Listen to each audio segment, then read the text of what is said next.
Wary observations, righteous discussions unite people. It's the Word Up Podcast, and I am your host, OMNI, ETC, Omni, etc. Folks, shout out Love W in the chat. We already got people rolling in. Absolutely love it. Folks, listen. I done upgraded so much equipment to figure out what the problem is. I said, fuck figuring out what the problem is. I'm just going to upgrade the whole situation, and hopefully that scrubs it out.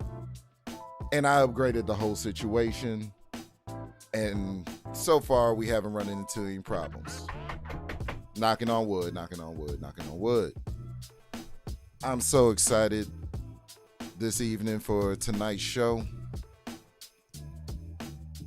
You know what I'm saying? New setup, new things going on, new buttons to push, new toys to work with. Main thing that I upgraded was my graphics card. That was the main thing I upgraded, and I'm having phenomenal results. So I'm so excited to bring y'all this show. All right, push that out the way. Hold on one second. You know what I'm saying? Just came in from a get together with some people. It was a birthday celebration of a longtime associate of mine. Got her a gift. There was karaoke. Didn't sing any songs, but I rapped a few. Actually, no, I did Michael Jackson's Beat It. Somebody has the footage somewhere, but I'm not going to put it on the net. Y'all going to have to find it for yourself. Because I'm not going to give you the receipts on that one. What's going on? Loved up. Appreciate it, Love W. Hold on. I got to look over here because I got a screen over here. So if I'm looking over here, that's the controls. But I got the content that we're going to review right over here front and center.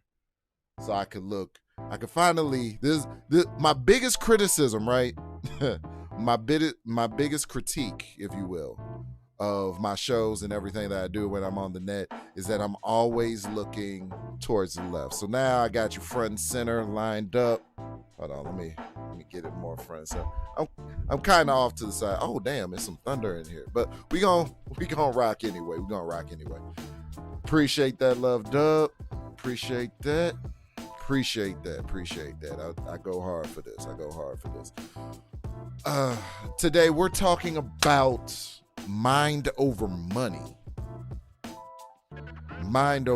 because I believe that finances don't fix anything.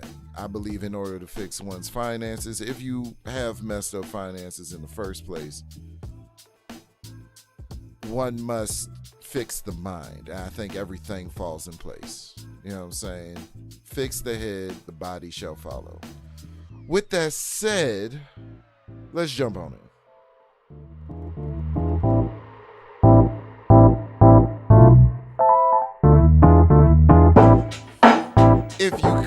If you would, hit the like, subscribe, and share. You know what I'm saying? As Love W put it in the chat, I ain't even gonna do mine. Love W already beat me to it, so I'm gonna throw her up. You know what I'm saying? I'm gonna throw that one up. Appreciate you. You know what I'm saying? Like, subscribe, share, as well as hit that notification bell.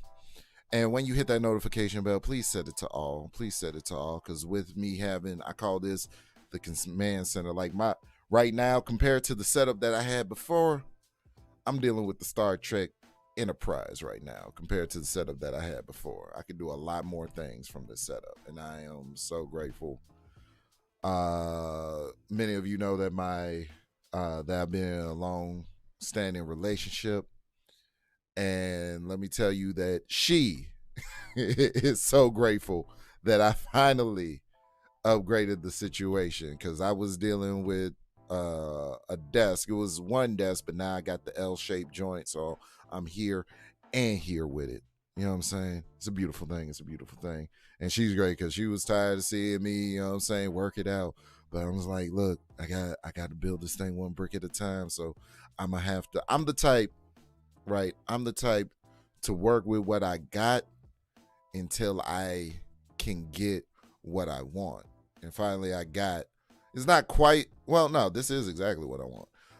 But you know what I'm saying? I've been working, we're talking years, because I always put my priorities first. I put my needs always before wants, and also the needs of others. So since I'm in a relationship, her needs go before my wants as well. That's just what I do. That's just what that's how I get down. You know what I'm saying? Again, appreciate Love W.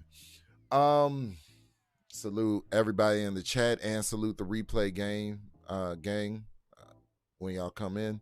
Salute to all of y'all that's watching.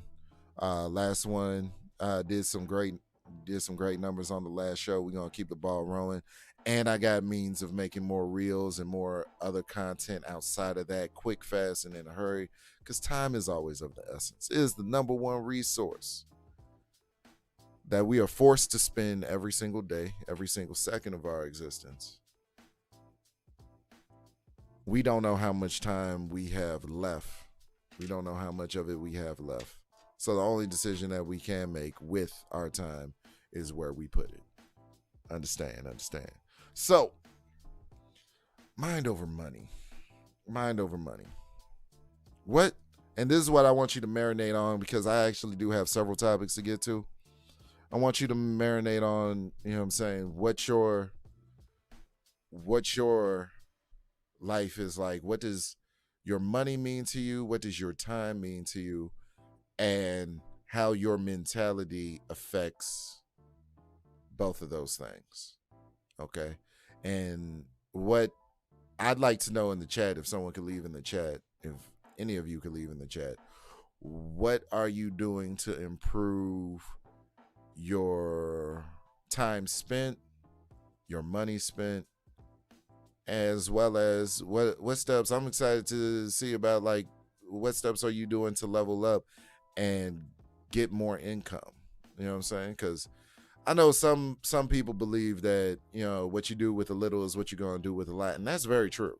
That is very true. What you do with a little is indicative of what you may do with a lot. But I'm here to tell you that you're going to need some more money. You're going to need some more income. Omni. More income never hurt nobody. Omni. So I implore you to get to the bag in every which way that you can. Omni. And that's my word. Let's see. Indeed. Time, health, inner and outer peace. Priceless. And that's my point when it comes to the time argument. It's absolutely priceless. Absolutely priceless. You can't put a price on time. That's why I don't agree with the notion that time is money. I can't, because I could always get $1 back. I can never get another second. Understand what I'm saying? Yeah, focus on what adds value. For sure. So, when we get into that, first things first, we got to talk. Something happened in hip hop that we got to talk about. We got to talk about this. And this was actually going to be last week's show, so I'm actually glad that this happened this week so I could bring this to this. We got to talk about this. Too many of y'all are putting, well, let me talk about what it is. I'm going to bring up my topic. What nobody asked for. Absolutely nobody asked for this. Absolutely no one in their mind asked for this matchup. Seems like Future versus Kendrick, Future and Kendrick versus Drake and J. Cole. Now, I don't actually think that J. Cole is in this. I think he's just, you know what I'm saying, taking a hit based off of, you know what I'm saying, he mentioned Kendrick, you know what I'm saying, and he gave Kendrick big ups, but he didn't give Kendrick the big ups that Kendrick felt he deserved. And Kendrick just jumped out the window and let the chopper fly. I don't even understand. He let the entire clip ride. Majorly, he was aiming at Drake because he really doesn't like Drake. I know people in my personal life that dislike Drake, but Kung Fu Kenny, K. Dot, all right, Mr. Morale, King Kunta, for some reason, really detests Drake's presence in hip hop. And at this point, I don't really understand it at this point. Something on a personal level happened between those two. Had to be.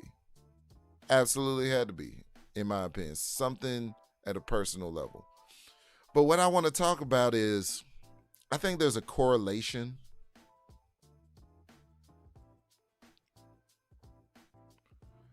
Color me a conservative douchebag, right?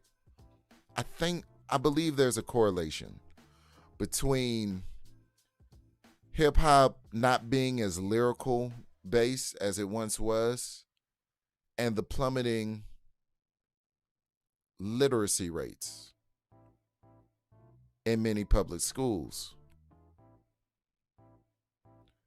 Because when Kendrick came out, there was a good number of people that said, you know, oh, that verse was cool. You know what I'm saying? Oh, he flamed him up and yada yada. Which, you know what I'm saying? He had some lyric wise, he had some dead spots. I'm not even gonna hold you. But when he made bars stick, they stuck. Especially how he ended it with the dog motif with the Pet Cemetery. Disgusting. But I believe that certain people, let me bring this over here. Nightish, what's happening? I'm gonna bring this over here temporarily because we ain't dealing with source material right now. I need to see my people talking to me. Nightish, what's up? Salute to you, sir. Salute to you. Appreciate you. Nightish, listen. I don't know if you follow you. You don't strike me as an individual that follows hip hop. You don't strike me as an individual that follows hip hop. But we're talking about, for this current topic, literacy rates in public schools and how hip hop is no longer lyrically based for the most part. You know, it's more melodic focused instead of lyric based. You know what I'm saying? It's not really about how well you can spit or how well you put words together. It's more about, well, how does the music as a whole move people? And in order to be considered a music like that's essentially what every other genre of music is predicated off of, is the chord progression, the melody, having a great hook, and it really doesn't matter what you say in the verses, which is why a lot of pop music gets away with saying some of the most horrendous stuff that I've ever heard. If you look at old NSYNC and Backstreet Boys lyrics, you'll know what I'm talking about, because those lyrics are highly sexual, but for some reason aimed at preteens. Can't make it up. So the lyricism is out of hip hop for the most part. I know, you know what I'm saying, we still got people doing that thing lyric wise, but it's more about the melody, it's more about how people are having emotion evoked through music, how people feel about the music, as opposed to what's actually being said lyric wise. And I think that was a key thing that actually separated hip hop from a lot of other genres. I think that was a very key component.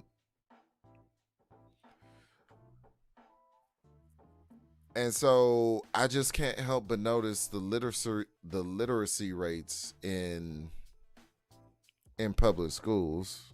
Let me bring this one. New setup, folks. Building this plane while flying it. but we were going from Spirit Airlines, and now at least we on Southwest, if not Delta. At least we up there now.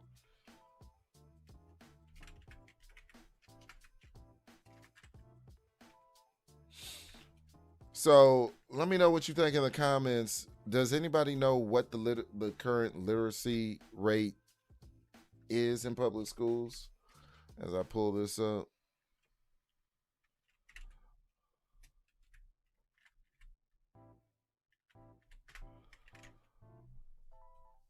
the current literacy rates, and let me see, do I still have that thing to bring in? Hold on. The current literacy rates. Let me see if it's gonna do it. See, it ain't doing it for this one. Hold on. Oh, I don't. Do I not have it? Oh shoot. Well, we gonna have to rock without it today. Wait. Yeah, I ain't. I thought I saved that. Anyway, the current literacy rates, according to the National Assessment of Educational Progress, only 36% of fourth grade students in the United States are proficient in reading, meaning that they read at their level or above their level. Only 36. And this was back in 2021. So I'm trying to find something more current. So I think it is indicative of the culture. Oh,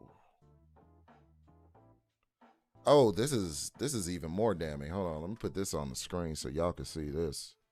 Because I like to bring up, I like to bring up the statistics on my show. I like to show y'all the data, which is why I'm a little bit perturbed that it's not happening. But I'm having such a smooth experience with this new graphics card and this new setup that I'm not really mad. I'm not really mad. Look. We about to bring it in, and y'all about to see what I see. Okay, you see that over there? We're gonna put this over here. Look at this. Look at this.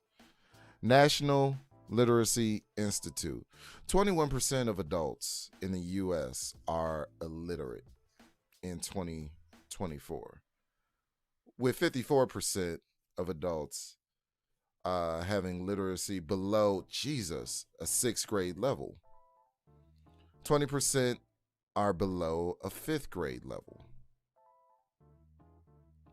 On average, 79% of United States adults nationwide are considered illiterate in 2024. Now, I'm not going to bore you with the entire article. Okay? Y'all can go see it. It's right there. School info. Okay? We're just gonna get the excerpt and move on. But what I will do is put this in the chat so y'all can see this for yourself. Not that one. Hold on. Not that one. What I will do is put it in the chat so you can go ahead and take a peek for yourself. All right. But what do we think of that particular statistic, right? 79% of U.S. adults, 79% are considered illiterate.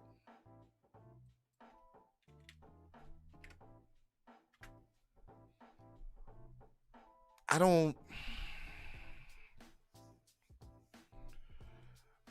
think it's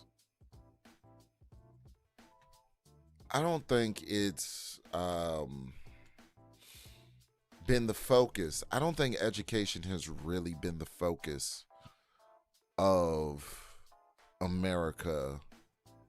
And I mean socially. I don't think it's been the focus for the past, what year are we in? We're in 2024. I'm not going to say. I'm going to say for the past 5 to 6 years. I don't think it's been the focus in the past 5 to 6 years.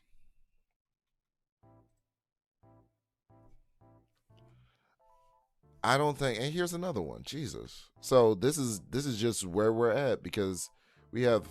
Oh, no, close that off. Okay, I clicked the wrong thing. Excuse me. Usually the other things are. So yeah, it's across the board. It's not just up here.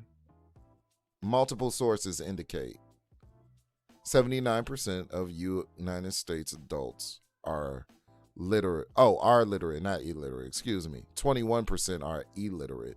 79% are literate. But so only 80% of the population, the adult population, is literate. Only about 80%. Only about 80%. And that number seems to be growing when we talk about these school systems. I know in DC they're having a problem with it.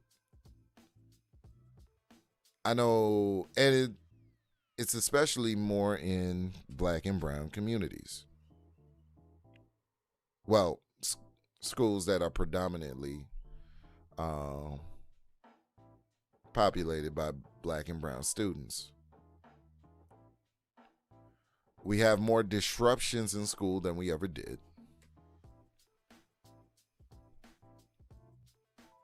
We have less community than we've ever had. Yeah, we show up for each other through the good times and whatnot, but we don't really show up for each other in the bad times. You know what I'm saying? When it's time to actually discipline and correct the child. As a matter of fact, in most cases, children are allowed to run amok because you can't really discipline somebody's child nowadays.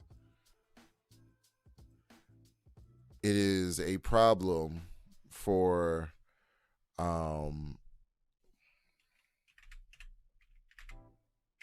a teacher, someone who has to deal with children on a day in, day out basis. It is a problem for a teacher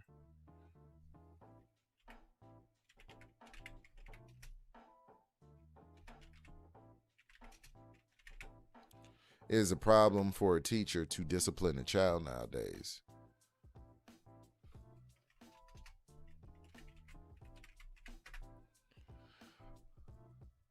It is a problem for a teacher to discipline a child nowadays in school,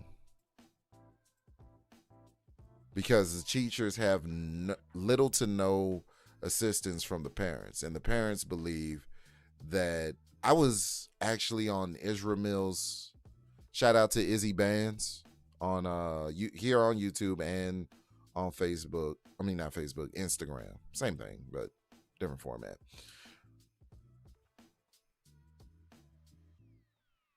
Shout out to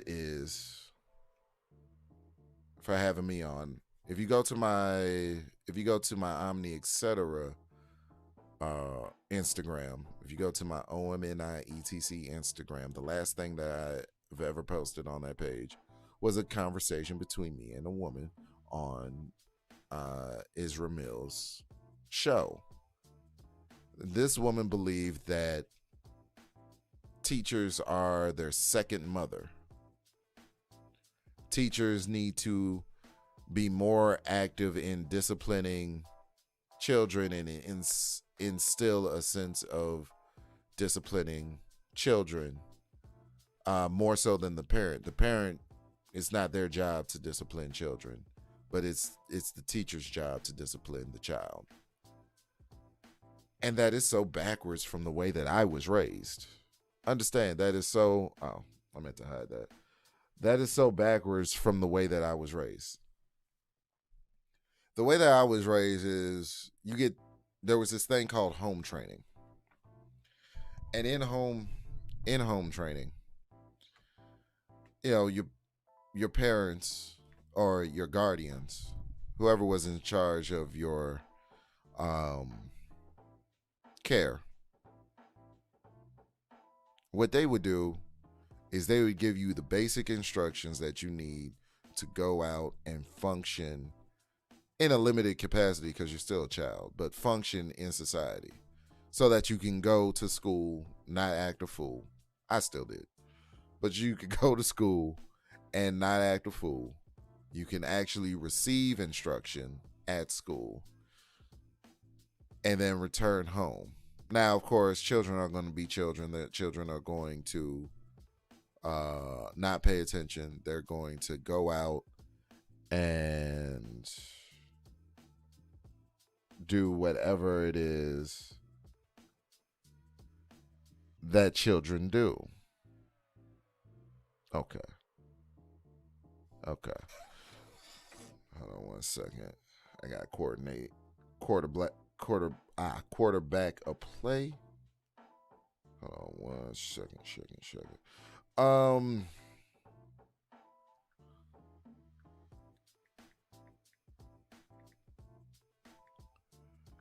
So then we gonna go back here. Yep. All right. So children had multi layers, and this is what people are talking about when they talk about the village. When we had the village, it was this multi-layered, multifaceted system in which when I did act out, the teacher got with me. Any other responsible adults, they got with me. And then my parents were notified. And then my parents got with me at home. So in that one instance, I had 4 adults holding me accountable. You know what I'm saying? It would be the teacher, another adult, you know what I'm saying, and my mother, and then subsequently my father when he finally got home. I had 4. So what it did was it created an environment that instilled, because it's one thing to teach right from wrong, but it instilled the sense of right and wrong. You know what I'm saying? It instilled a sense of, okay, it's not just my parents tripping, but out in the world, this is what goes on, and this is what goes down. So with that, it was just reinforcement. It was the reinforcement that I needed as a young boy becoming a man in order to have a sense of discipline about myself, in order to do what I needed to throughout my day.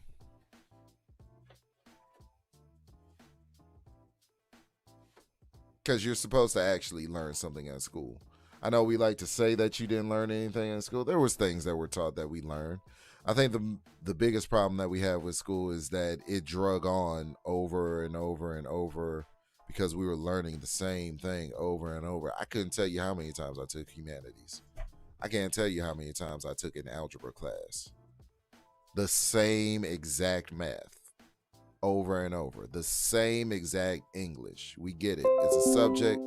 It's a subject. It's a predicate. It's a subject. It's a predicate. It's a subject. It's a predicate. We get it. The same sad ass United States history lessons over and over, reinforcing the fact that we were slaves. Talking about people of my complexion, darker, lighter. We learned about the Indians and how they got screwed over by the Puritans, Pilgrims, what have you. Over and over and over again. Manifest Destiny, The Great Migration, Trail of Tears, the whole 9. We learned about it over and over and over again. And that's the problem, the repetition. Which repetition is good, is a great way to learn. But at some point, something's got to give, and you have to reintroduce new information. Otherwise, the mind is going to get dulled. We tend to, and it's just how our minds work. That's why, entertainment is so heavily pushed on us through social media. What we're most entertained by, we tend to gravitate to. Just how we That's how we tend to learn. That's why I shout out to the brothers in Louisville, Kentucky here that have the edutainment movement. They're trying to educate at the same time, show you something. Salute to them at the Unstoppable Sound Agency. But I find a correlation because back in early hip hop, right? It was about knowledge. It was a core component of hip hop. Matter of fact, if you break down the word hip hop, the hip is as in I'm gonna hip you to the game, as in, oh, you hip, you up on this. Knowledge is the first part of that word. And then the movement came in. That means the party, the movement, the dance, the rhythm, the beat. And that's how we got hip hop. It's knowledge. Let me put you up on game. And then, have it be supported by the rhythm.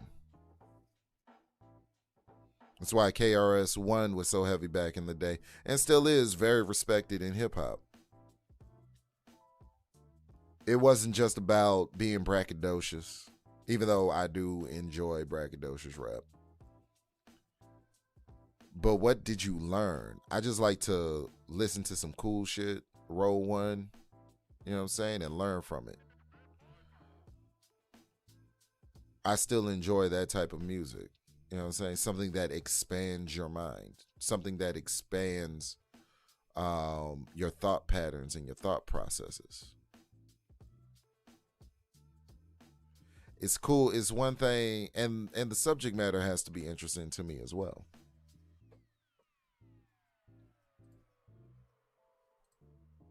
Word. Shout out to Intellectual Soapbox coming through. Shout out to Intellectual Soapbox coming through. I see you, my G. Appreciate you. Appreciate you. Make sure you hit me up so I can come through. Like I said, my schedule's crazy, but I'll come through. Just make sure I get a you know what I'm saying, a link. Just like how I hit you up on this show. Make sure you hit me up on your show. Also because YouTube is doing some weird stuff. Like one of my favorite YouTubers, Raw B. I had to tell her, it's like, look, I'm not getting all the notifications for everything that you're putting out. I got her notification bell set to all, but I got a lot of y'all set to all that come through and see the show. But I need that link. If you want me there, hit me with the link. Hit me with the link on IG. Either Word of the Podcast or Omni Etc's page, so that I can tune in, because it's a lot of y'all. It's a lot of YouTubers that I actually genuinely mess with, and I'd love to catch y'all while y'all doing your thing live.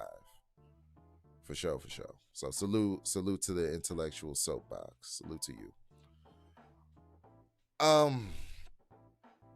So when we talk about our mentalities, I believe, and when I say I mean the general mentality, especially in the Black community, I believe is worn down, because back in the day, hip hop was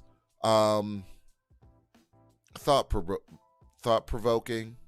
It actually spoke about what was going on in circumstances of the artists, which they're talking about the circumstances of these artists today, but it's different, because they're just talking about not what they go through, but the results of what they go through. But artists really nowadays don't even understand the root causes of what they're going through, from the music that I'm listening to, from what catches my ear.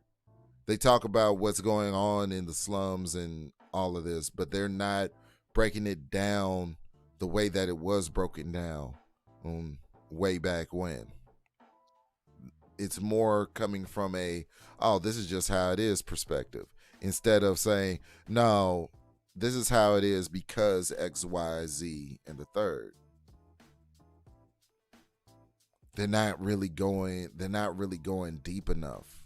And I think That's because a lot of artists have lost the capacity to go that deep. Can't really think more than 5 minutes in front of your face. So you can't really go back in time more than, probably 5 years. But our history with this country goes way, way back. And certain economical shifts that have taken place and certain things that we were kept from goes way, way back. Now, I'm not one to believe that that is an excuse in this era. Because let me make this very clear. No slave on earth has ever lived as good as I live. I don't believe any slave in the United States has ever lived as good as I live. I have the ability to turn my spare bedroom into a office / studio where I get to produce to my heart's desire. I'm able to turn on a podcast, turn on a microphone, do a voiceover for this company, that company, in order to extract resources for my own personal gain. I have a level of autonomy. In the wintertime, I don't even have to go downstairs to scrape the snow off of my Jeep. I can start the car. Where are my keys? I can start my car from inside my residence. And I never have to leave my... To say that I am a slave in any way, shape, or form today is an outright lie, because it is my philosophy and belief that I have one job: to figure out how I can accrue as much resources every 24 hours as possible for the betterment of myself and those around me. That's the way that I look at things. Every 24 hours, it's the same mission. How do I run it up? Every 24 hours, I have the same exact goal. And everything else outside of that is just an extension of that one goal and purpose. This podcast, the music that I make, that's royalty income. Meaning income that you get after you do something and it still brings in dollars when you leave it alone. The investments that I make with stocks, that's dividend income for the ones that I have growth stocks, and then I have dividend stocks.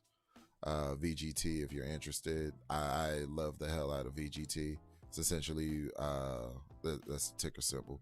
Essentially, you're investing in all of tech with VGT, all of the notable tech companies: NVIDIA, Microsoft, Apple.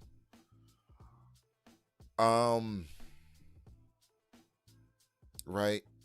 That's dividend income made through investments.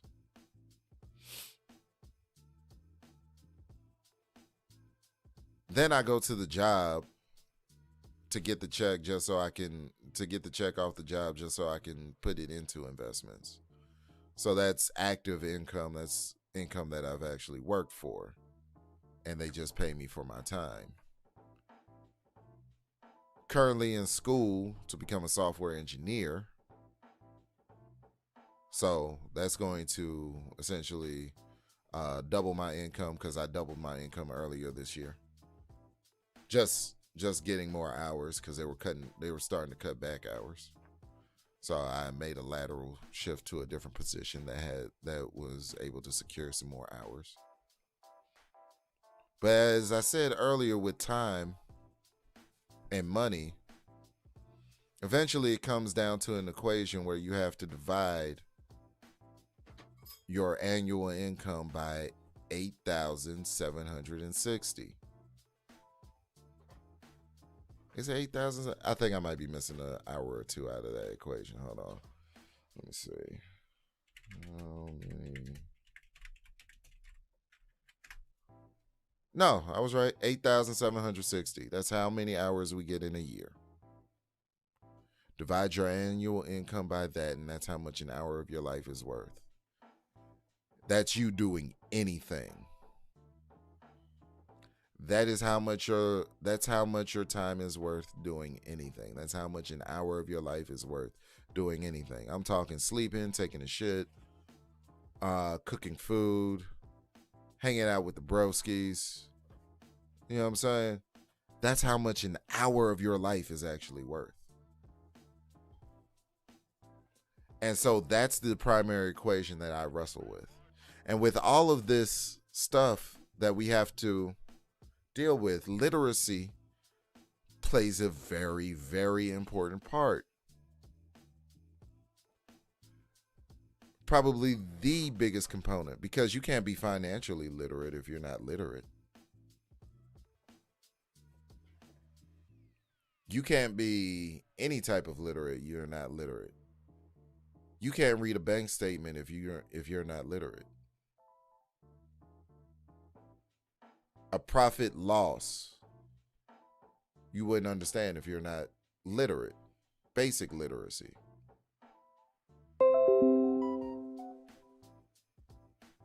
So when I say these things and when I make these correlations, it may seem wild, and it may seem like I'm going off on a tangent, but understand that madness is my method, because the things that seem like the standard haven't been serving us.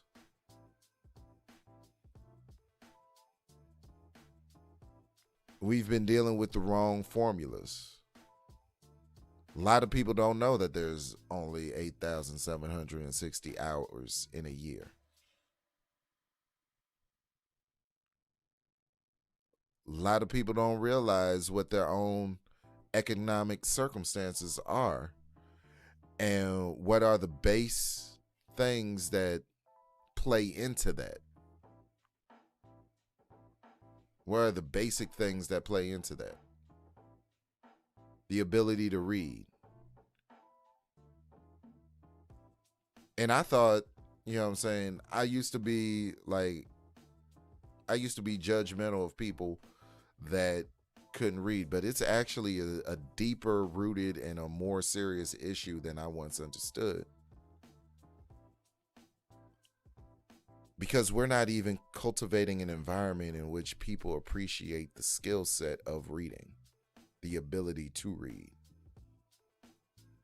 When I was growing up, literacy was harped upon because there was a time where, black people weren't even allowed to read. And now we're kind of proud that we don't know how to read. Our culture has degraded in a way. I'm not even going to say the whole culture. I'm going to say a certain portion of the culture. The portion of the culture that talks about culture a lot has seen some degradation. It's devolved in a sense. And because of that, we're at where we're at. So when people say they don't they think Kendrick Lamar is weak lyrically, he didn't really say anything, I beg to differ. Like, let's break apart. See, I'll pull up the lyrics on Genius real quick.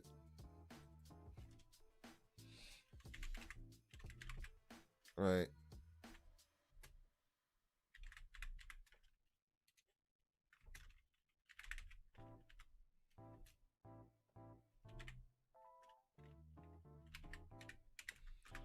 I'll pull up the lyrics because it's very important.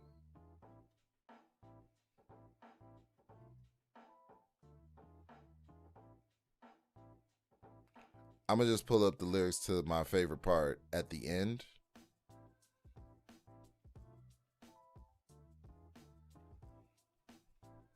Hold on. Where is. Yeah. So this right here. Let me see if I can. We're gonna delete this one. We're gonna delete this one, and we're gonna bring in a whole nother one, so I can smart selection. We're gonna bring this.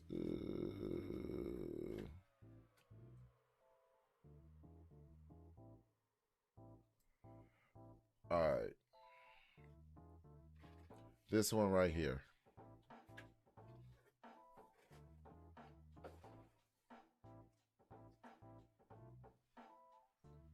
Yeah. Now he says motherfuck the big three, but really what I want them to I want this takeaway. That's the breakdown. I don't care about the breakdown, as I got my own breakdown. For all your dogs getting buried, that's a K with all these 9. He gonna see Pet Cemetery. A lot of people don't even understand what that meant. For All Your Dogs was an album by Drake. This is why I say he was aiming particularly at Drake. For All My Dogs was the album by Drake. He said getting buried, which means he's going to put them in the dirt.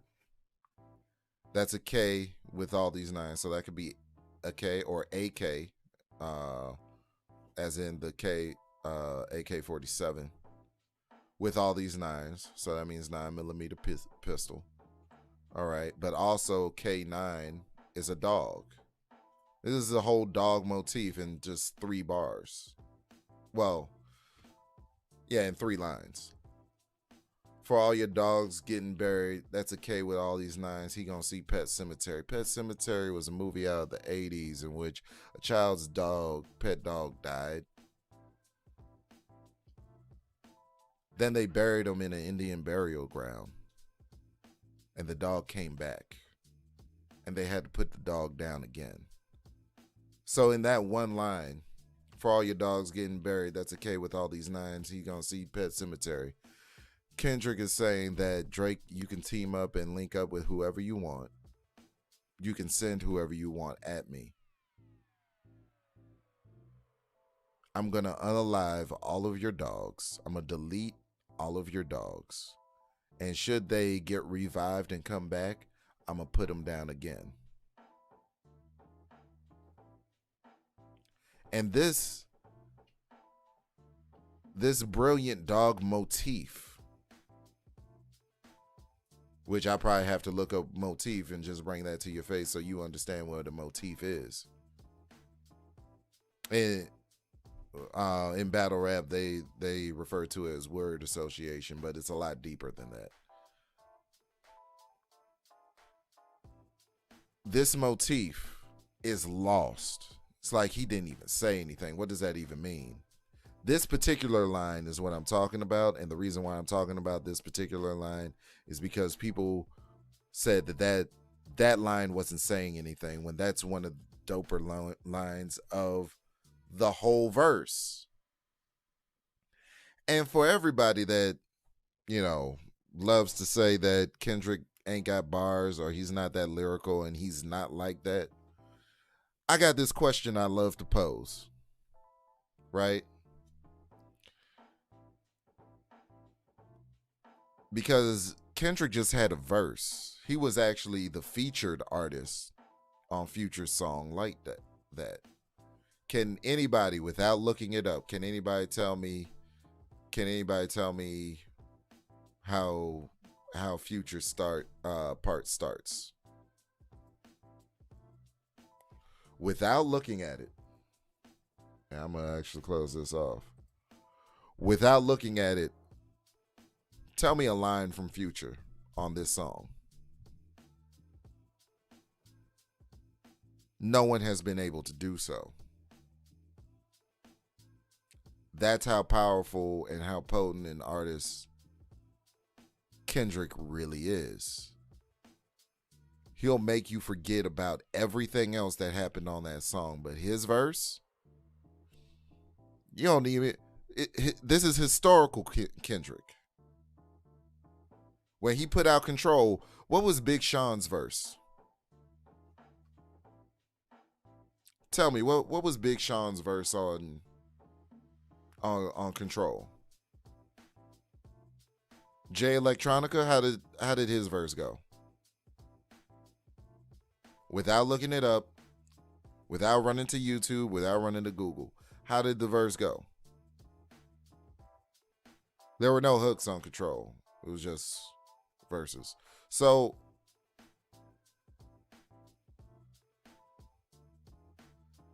but the fact that we don't have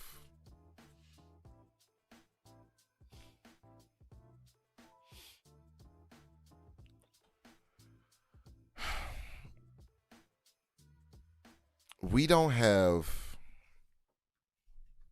a stake in lyricism. We don't hold it in high regard. Stems from the fact that literacy rates are lower than they should be.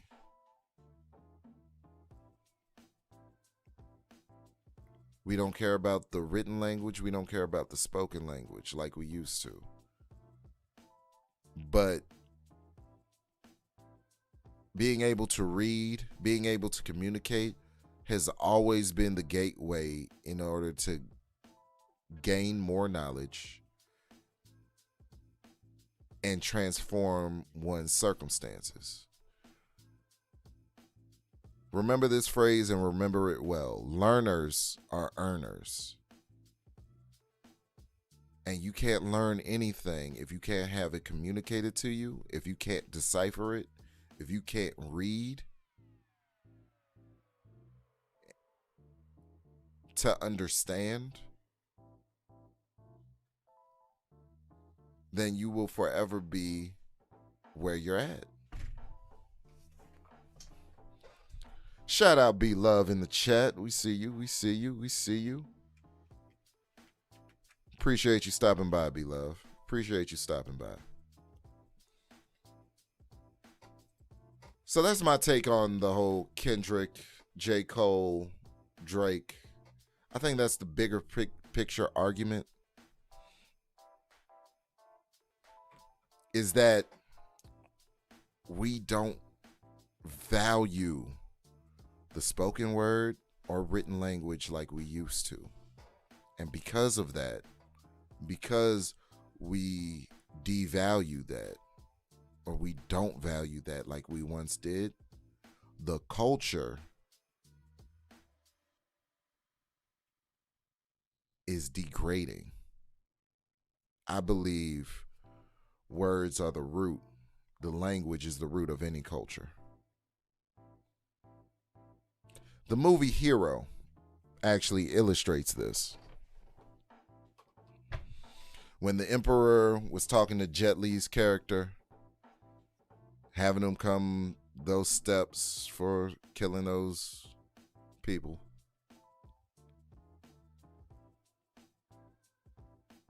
the Emperor told Jet Li, when Jet Li's character asked, what is the purpose of all of this war and all of this bloodshed? The Emperor said, language. If anybody remembers this movie, Hero, I thought it to be Crouching Tiger, Hidden Dragon Part 2, but it was a much deeper movie if you actually pay attention to it. The Emperor said to Jet Li, when Jet Li's character asked of him, why are you going to war with so many nations? What is going on? You're having a rampage. Why all of this bloodshed? He said to unify the land. Language is the problem. Everybody speaks a different dialect. Everybody speaks a different language. But if we get everybody on board to speak the same language, a lot of the conflicts that we have would cease to exist.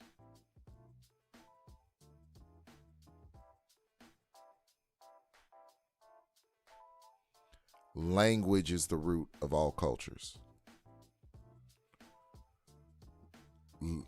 And so literacy must be the top priority of any culture that wants to thrive. Which is why it feels awkward when a phenomenal lyricist that Kendrick Lamar is, when a phenomenal lyricist like Kendrick Lamar is always told, yeah, you're not really saying anything on the track. You're not really saying anything on the mic. You're not really.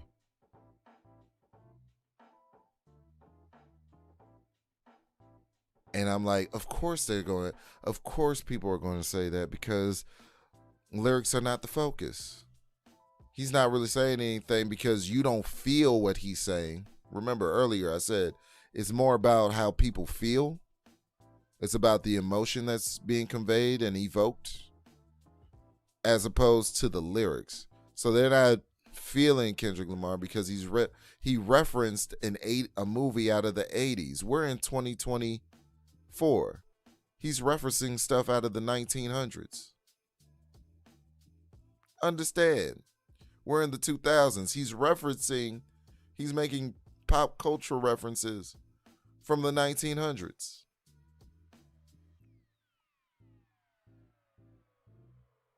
Then he's doing it in such a clever and witty way that people don't even understand what's going on. It's like comedian Ron Funches said that there's basketball niggas and Dragon Ball niggas, and I am very much a Dragon Ball nigga. Listen. It's like the Cell games, where everybody's sitting on the sideline watching Goku and Cell fight, and they can't even keep up with the movements. But Gohan's standing right there, and he's like, "Yeah, I'm seeing everything that's going on." Because there's a certain level that you have to be at in order to even perceive what's playing out in front of you. You have to be at a certain level.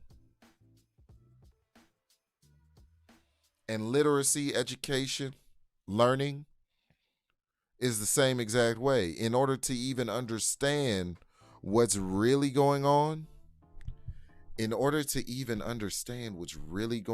you have to be at a certain level. And if you're not literate, you're not educated, you don't know what's going on around you, for real. I say this all the time. 15-year-old me would never fuck with 30-year-old me. Because 15-year-old me just felt a lot, but didn't understand a lick of what was going on out here. 30-year-old me is far more cold, callous, and calculating.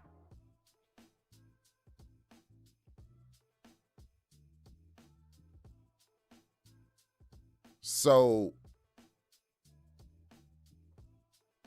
the way that 30-year-old me moves look real funny to 15-year-old me who don't know nothing.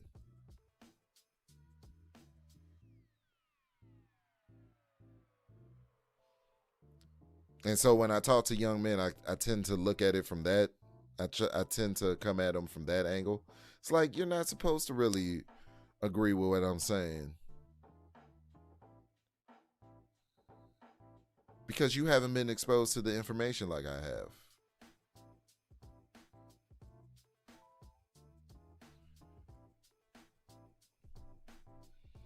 So when it comes to Kendrick versus Drake or Kendrick versus J. Cole,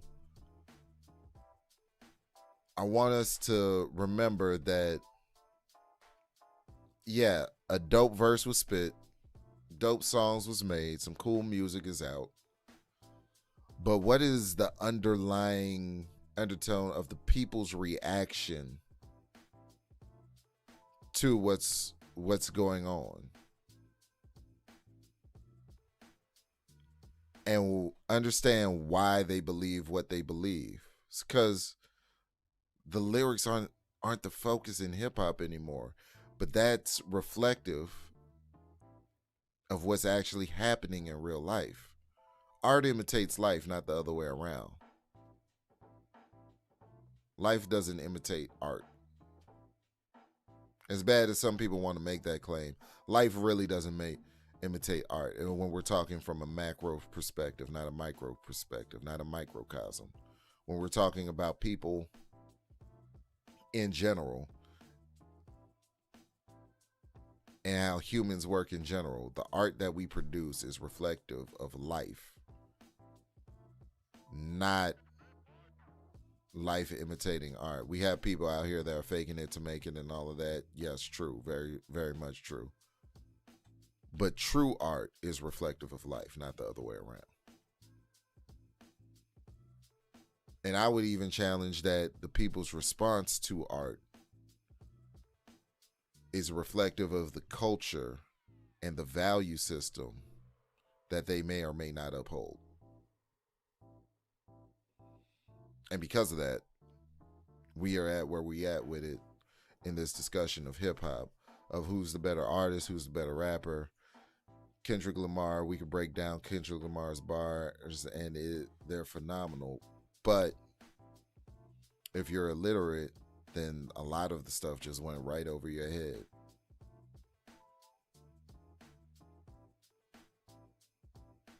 If you're illiterate, a lot of bills are being passed that go right over your head. If you're illiterate, you're missing out on a lot of money because you don't know what's actually making money around you in your neighborhood every single day. If you're illiterate, you cannot learn. And so your earning potential is limited as well.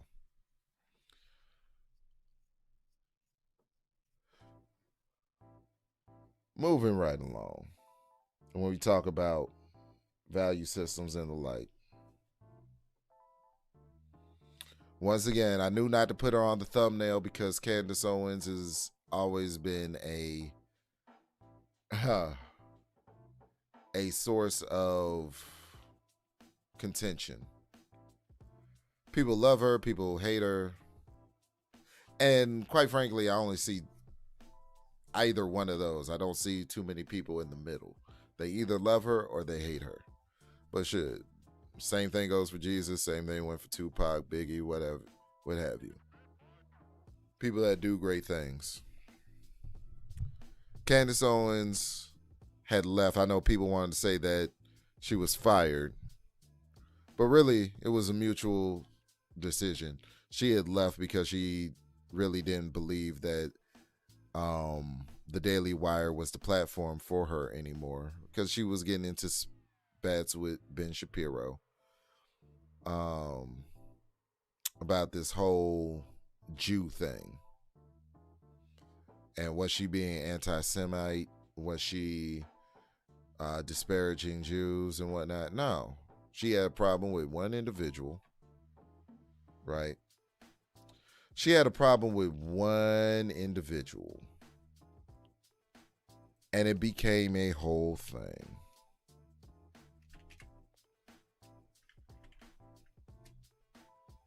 It became a whole thing. She had a problem with one Rabbi Shmuley.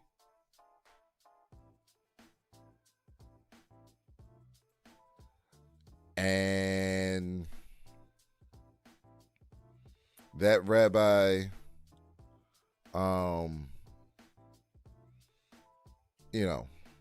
that rabbi had been attacking her for the better of 2 years, 2+ years. And then when she decides to speak back, it's something to be said about when the culture likes a black woman to be vocal and not. But she had been enduring the attacks of Rabbi Shmuley and his daughter for 2 years plus. Nobody ever came to her aid or defense from the black community. Black woman, we like those to speak freely, apparently, except when we don't, and they're, they're not. It's about us picking and choosing what we actually value and what we don't value. And for some reason, the quote unquote culture does not find Candace Owens valuable. Even though, from what I've seen of her and from what she has said, I believe she gets some things wrong. Don't get me wrong. She gets things wrong. But I believe she gets things correct more often than she gets them wrong. We're going to look at a little bit. We're going to look at a little bit of her and Rabbi Barclay. The claims that are made against her defending them. Well, not defending the claims, but her defending herself against the claims that have been made against her erroneously.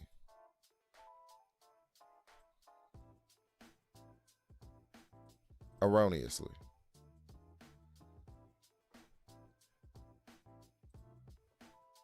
Hold on. I'll peel this back real quick. That one. All right.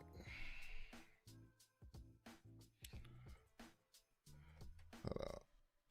Let me straighten this camera up because it is. All right. There we go. Much better. Much better. But this is the thing.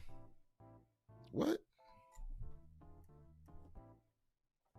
Hold on. There we go. All right. I'm back. But this is the thing. She has been under attack by this rabbi. And then another rabbi decides to join the fray. And now, because she was defending herself not once but twice, she got into it with Ben Shapiro, who's a big pundit at a big influencer. Probably, I want to say Ben Shapiro is the biggest voice for the Jewish community. He may not be the biggest person in the Jewish community, but voice-wise, we're talking about vocally. His influence, his reach, I think he's the biggest one in the Jewish community. I don't know of another Jewish person that is as vocal, that talks as much, that is heard and listened to as much as Ben Shapiro. If you know somebody, please direct them to me. I'd love to go over whatever they got going on.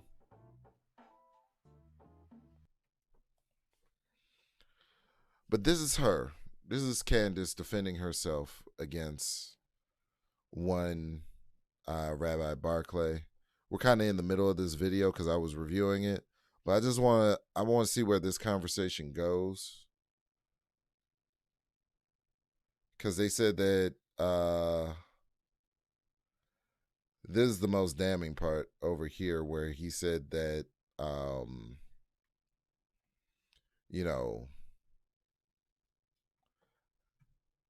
that she said that Hitler was okay.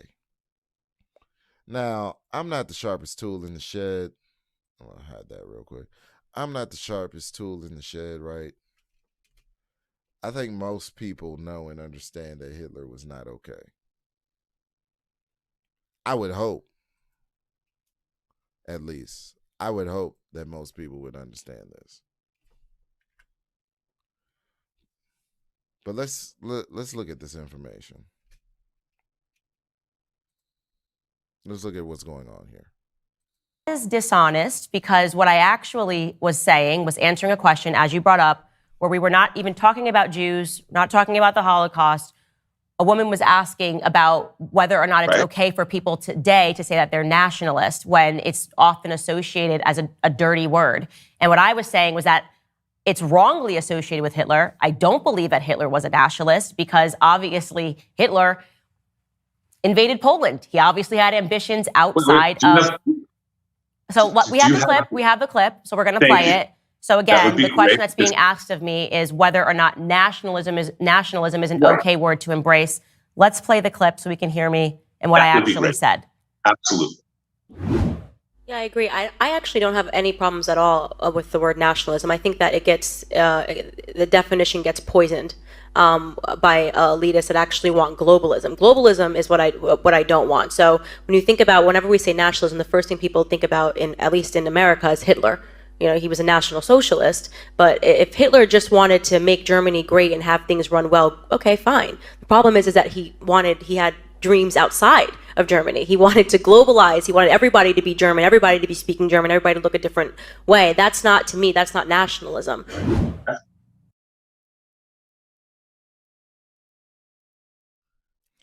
Now, the argument is to set this up.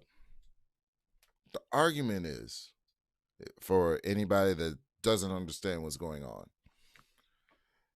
is that the gentleman to the left of Candace Owens, on the right side of the screen currently,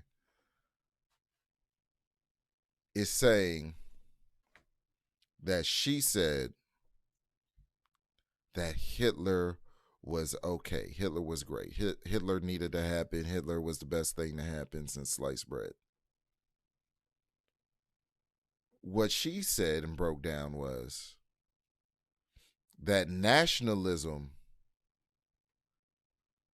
isn't necessarily a bad thing, but when you take it to the extreme as Hitler did, it could be poison. When you have nationalist socialism, she was making the argument against socialism. But let's see where this conversation goes, because it's an interesting one, I found. So again, we're trying there to define nationalism. Does your statement, she publicly said that Hitler was okay, is that an honest statement? Yeah. So let's talk about this for a moment. Is that okay? Yeah. You were asked a question about nationalism. Mm-hmm. You responded with an example of Adolf Hitler. Yes, I said because Americans associate, the reason why they think it's a dirty word is because of Adolf Hitler.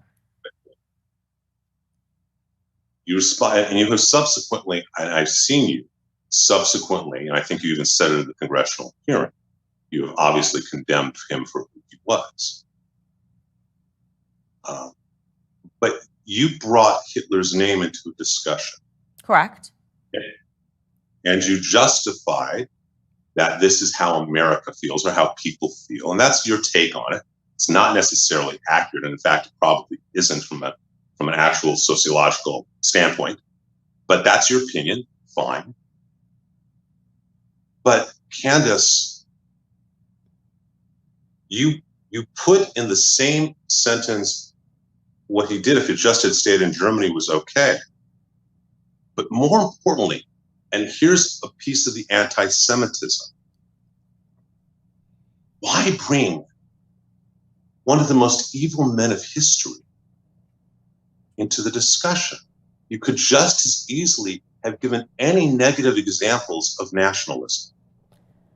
You chose to bring Hitler on, not them. I did, and I have no. If I could go backwards in the context of trying to understand why Americans think that nationalism is a bad word, it was appropriate for me to bring off Adolf Hitler. It is totally appropriate in any capacity when you are talking about history and historical sentiments to bring up any relevant character that has created those sentiments. So I just want a yes or no. After watching that, I want to make sure we don't run out of time here. After watching that in context, do you think it is fair that you wrote, she publicly said that Hitler was okay? Hitler was okay. Yeah. Yes, by bringing me even into the conversation, yes, I do. Shut the fuck up. God damn, nigga. And this is the problem. Nowhere in that clip that was just played, did Candace Owens say Hitler was okay. Nowhere did she justify Hitler. Nowhere did she say that she condones the actions of Hitler. Nowhere did she say that she condones the actions of the Holocaust. Nowhere did she say that uh, Jews were bad people and they deserved what. Nowhere. But for some reason, this black woman is not worth defending. I find it interesting. Let's continue. Okay, great. Let's move on here because again, this discussion, we're having it between us, but I want the public to be able to, deduce what's fair and what's not fair. You then wrote this statement. A mere month after the horrors of babies being beheaded, women being raped, and the slews of horrors from Hamas, Owens went on Tucker Carlson's show to speak about how it really wasn't that bad and why should she even care? After all, she seems to think that Hitler was okay, so what's the problem? Is that true that I went on Tucker Carlson's show and said that October 7th really wasn't that bad? Yeah, actually you did. And you did it through the implications and the words. And I actually do know where some of those clips are because I've rewatched it multiple times. Mm-hmm. And you specifically say you want to have an academic discussion. You specifically say, I don't want to misquote you, that you believe you have a moderate stance. Okay. Because you see the children dying and on both sides, and you talk about the pain, and I think you do feel pain about Gaza. And this goes back to the anti-Semitism, Candace. What happened October 7th is unique. It is to even make a moral equivalency. This is one of the keys in anti-Semitism and in any prejudice and bigotry, is that an inappropriate moral equivalency is created. When someone says that this race, these people, whomever, are like dogs, they've made a moral equivalency between those people and dogs, that is bigotry. That is hatred. So I first want to debunk the idea that I did not, like I in any way said it really wasn't that bad. That statement never came out of my mouth. And I also want to show that actually, contrary to that, I condemned what Hamas did. So let's just show that clip of what I said. And then I want to get to your quotation about academic discussion. Let's just show what I said about Hamas.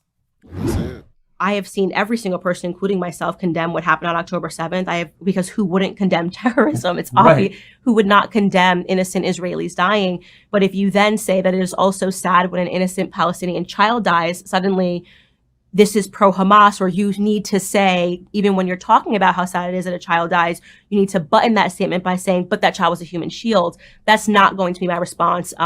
First off, as a mother, that's not going to be my response as somebody who is about to give birth when I see these images of children involved on both sides of the conflict. I've pointed to the people that are mocking dead Israeli children and said that they are horrific. I am even keel on this matter, and yet people think that you need to be extreme. So people that have become more radical and extreme are perceiving a moderate stance as not enough. And because I was about to say, people can disagree with you or agree with you or whatever, but you certainly don't seem radical on this topic. So, and he's shaking his head. He's shaking it. What is he about to say?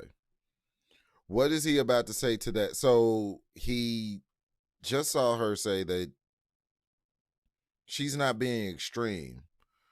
She's saying that as a mother, she sees both sides, the children on both sides of this war, and saying it is a terrible thing when Israeli children die, when Israeli children are unalived, and when Palestinian children are unalived. It's equally terrible. Children being brought into war-torn conflict in war-torn countries is horrific. Children that have to endure adult decision-making when it leads to war, when it leads to conflict. It's absolutely horrific. And I 100% agree with her. I think there are very few individuals that are that have an IQ that's above the double digits. I'll put it that way. Even with like your IQ, would have to be below 30 in order to think that what she's saying is terrible. But let's continue. And I'm going to hold here before you comment on that, because your next sentence, as you just said, she wanted to talk about the depravities of Hamas as an academic discussion and refused to even condemn Hamas. So we just saw that I did condemn Hamas. And regarding the academic discussion, No, you didn't. I'm sorry, but no, you made a moral equivalency between Hamas and Gaza. I didn't do that. There is no moral equivalency. What Hamas did is I don't think she brought up Gaza one time. Let's play it back. I didn't hear the word Gaza one time. What do we? Misfit Market. But let's play this back one time just so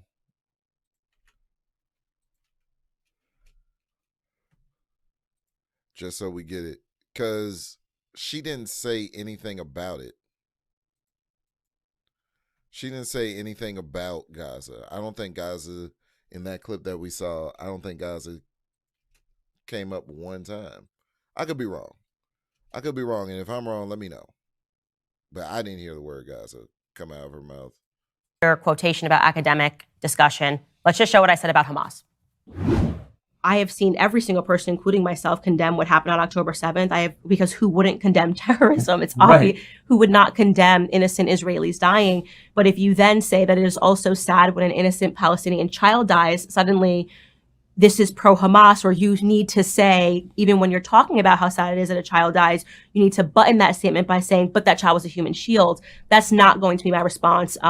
First off, as a mother, that's not going to be my response as somebody who is about to give birth. When I see these images of children involved on both sides of the conflict, I have pointed to the people that are mocking dead Israeli children and said that they are horrific. I am even keel on this matter, and yet people think that you need to be extreme. So people that have become more radical and extreme are perceiving a moderate stance as not enough. And Because I was about to say, you don't, people can disagree with you or agree with you or whatever, but you certainly don't seem radical on this topic. And I'm going to hold here before you comment on that, because your next sentence, as you just said, she wanted to talk about the depravities of Hamas as an academic discussion and refused to even condemn Hamas. So we just saw that I did condemn Hamas. And regarding the academic discussion... No, you didn't. I'm sorry, but no, you made a moral equivalency between Hamas and Gaza. Boy, what the fuck is you talking about? What the fuck is you talking about? What the fuck is you talking about? What the fuck is you talking about? Got a hell of a squad over here. What the fuck is you talking about? What the fuck is you talking about? Seriously. I don't understand this. I really don't. But let's hear him out. Let's see where this goes. We're gonna hear him out, and we're gonna see where this goes, if it goes anywhere at all. I didn't do that. There is no moral equivalency. What Hamas did is evil. It is not a tragedy only, it is evil. I'm sorry, Candace, but you make an equivalency that does not exist in most people's minds, and certainly in no Jews' minds. Okay, so I'm glad that you said that, so people can hear what I actually said and hear what you are saying and how you are taking it. I don't know how you could write this statement, she refused to condemn Hamas, when I literally said who would not condemn these horrific events. You don't condemn them uniquely evil. You put them in pari passu relationship. So you're saying that even though I did, so now you're admitting that I did condemn Hamas, even though you wrote she refused to condemn Hamas. What condemnation is? Is this where you really want to go? Is have an English discussion? No. You wrote she refused to condemn Hamas. These are your words. Because when you put that, at the moment you say that they have a moral equivalency with anything else, that's not condemnation, no matter what. I didn't. I said it's sad when an innocent. It's not condemnation, and is it's it, not. I'll just ask you a question. Sorry, is it sad? Candace, is it sad? Sure. Sit there and do that. I don't want to cut each other off, okay? Because clearly what we are having here is just a disagreement. There's no reason to get angry. Do you think think it is sad when an innocent Palestinian child dies? Candace? She just hit the reset button on this, man. She just hit the reset button. He look at his eyes, what he had to take.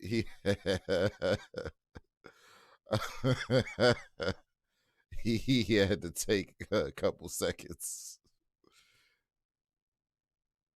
Hold on, that was hilarious. Do you think it is sad when an innocent Palestinian child dies?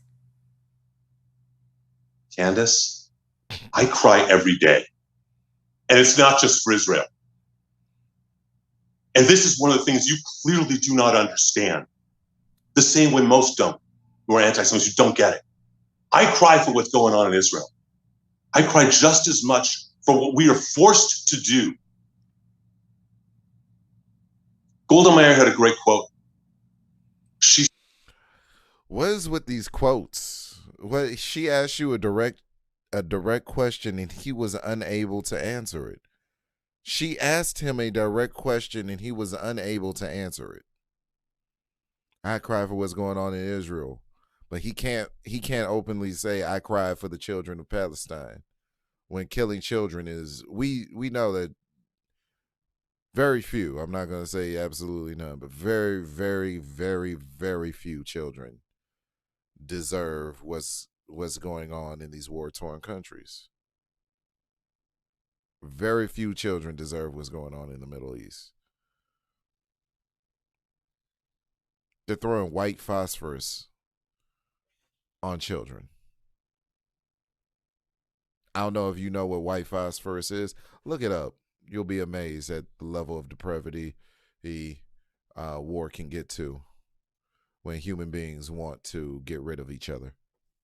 You would be absolutely amazed at the instruments of destruction we have available. I used to think that the A-bomb was the end-all be-all, but then I got into biological. Then I looked up biological warfare, studied that for a bit, studied stuff like white phosphorus and napalm. It's a lot of ways, like A-bombs are rather quick if you're closer towards the epicenter. But there's a lot of ways in war to die slow and horrific or be maimed for the rest of your life. And this man cannot bring himself to say that even though there are children on the other side, those children do not deserve the cruelties of war. He can't bring himself to say it. When the ideal should be,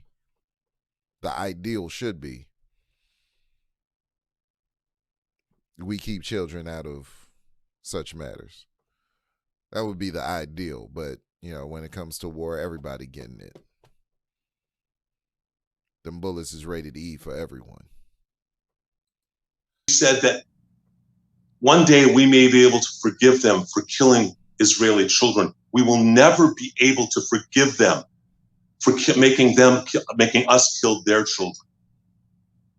So what about my statement of saying that I also cry for Palestinian children is wrong to you if you also admit it is sad when Palestinian children die? It's painful, but it is not in any way, shape, or form morally equivalent to October 7th.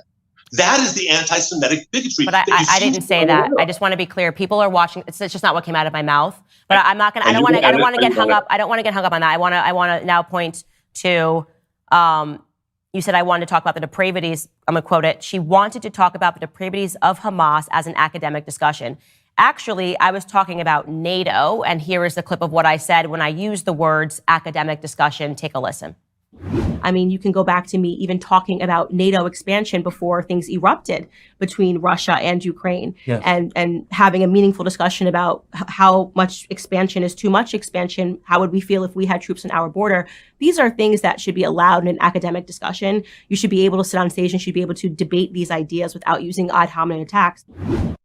We've been asking without using ad hominem attacks. I'm going back to the bit. That's a big one for me. The ad hominem attacks. Because we see every day in certain spaces on YouTube, sectors, spaces, whatever you want, spheres. It's weird. People originally had spheres. It was the manosphere. And then we got spaces, and then sectors and sections and segments. And all of this divisive language, all of this language that is meant to separate instead of bring together.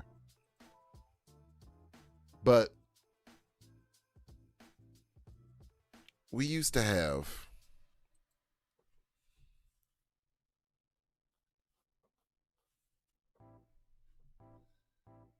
the ability, the capacity, the capability to actually have the discussion. And I'm talking about before the internet and all of this, and people were able to say whatever they wanted to say to you without any threat of, being held accountable by whatever means, financially held accountable or physically. The threat of violence is a big one. We used to have all of this. And for some reason, the first thing when someone is losing a debate, the first thing that they tend to go to is something that has absolutely nothing to do with what we're talking about. It's very interesting to me, but let's get back to it. Let's continue. You're using it in the reference, Candace, in the dialogue about October 7th. You're using your discussions of NATO as an analogy, an analogous way about how we should be able to discuss October 7th. From a foreign There is no analogy. So he's talking about analogies, but she's talking about what actually was said and what actually happened.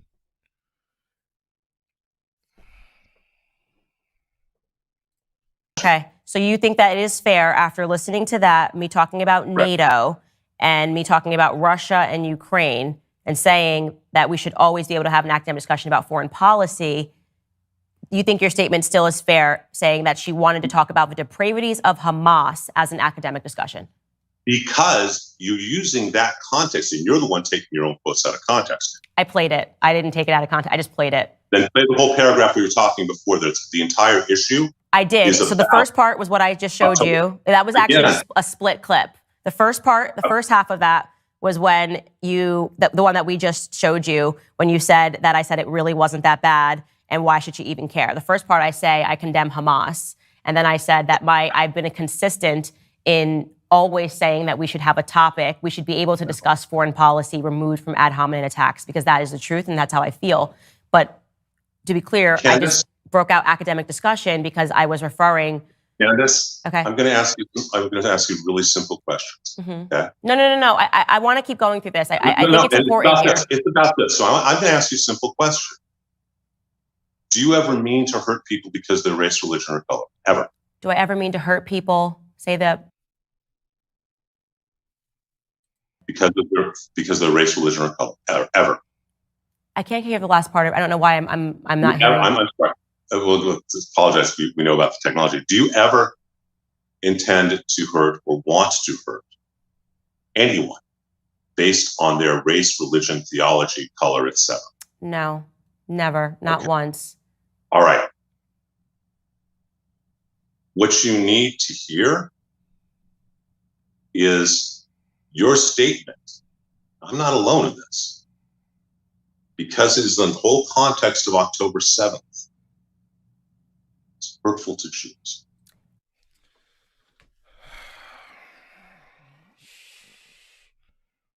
Shut the fuck up. God damn, nigga. You may not be alone in this, sir. You may not be alone, but groups of people can be wrong. There's never been a scientific metric where multiple people thought of something or multiple people. That has never been the standard. That multiple people feel a particular way about something and therefore it's true. I could get a room of people together. I could get 1,000 people into a room. And just because we feel like the sky should be, I don't know, purple, doesn't mean that it's magically going to change to purple just because we feel like the sky should be purple.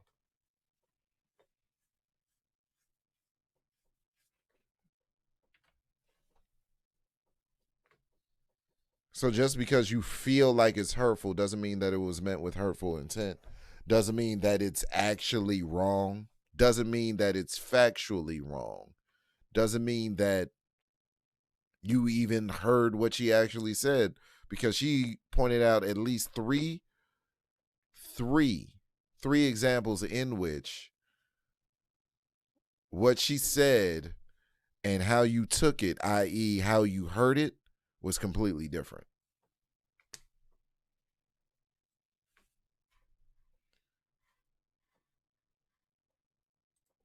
Okay. And I want to give you, and I'd like to give you an analogy that I think that might really help our dialogue, if that's okay. Mm-hmm. A number of years ago, a movie came out called The Passion of the Christ. Did you see the movie? Yes, it's a wonderful movie. Okay. And I saw the movie as well. I saw it the opening day and saw it twice, and I arranged for a screening of priest students, minister students, rabbinic students, rabbis, ministers, and priests at Loyola Marymount when I was a professor. Okay. I realized something in watching that movie. There are two movies going on.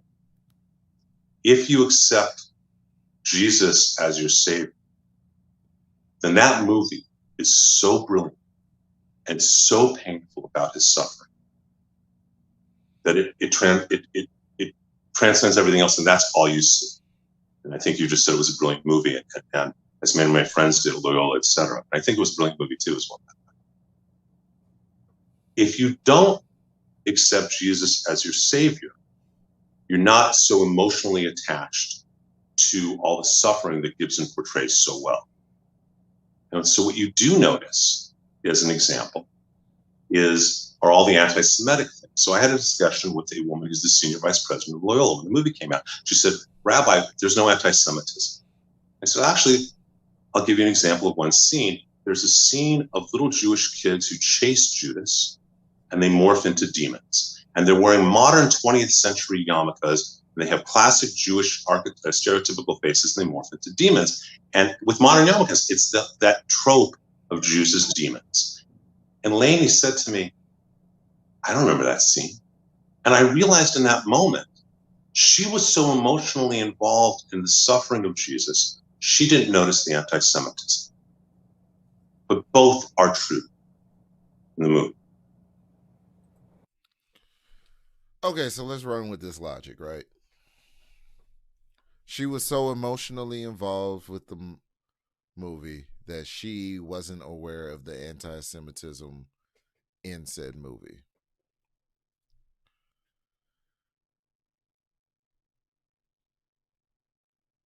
The anti-Semitism, and I didn't actually understand the Jewish community's takes on the Passion of the Christ. I really didn't.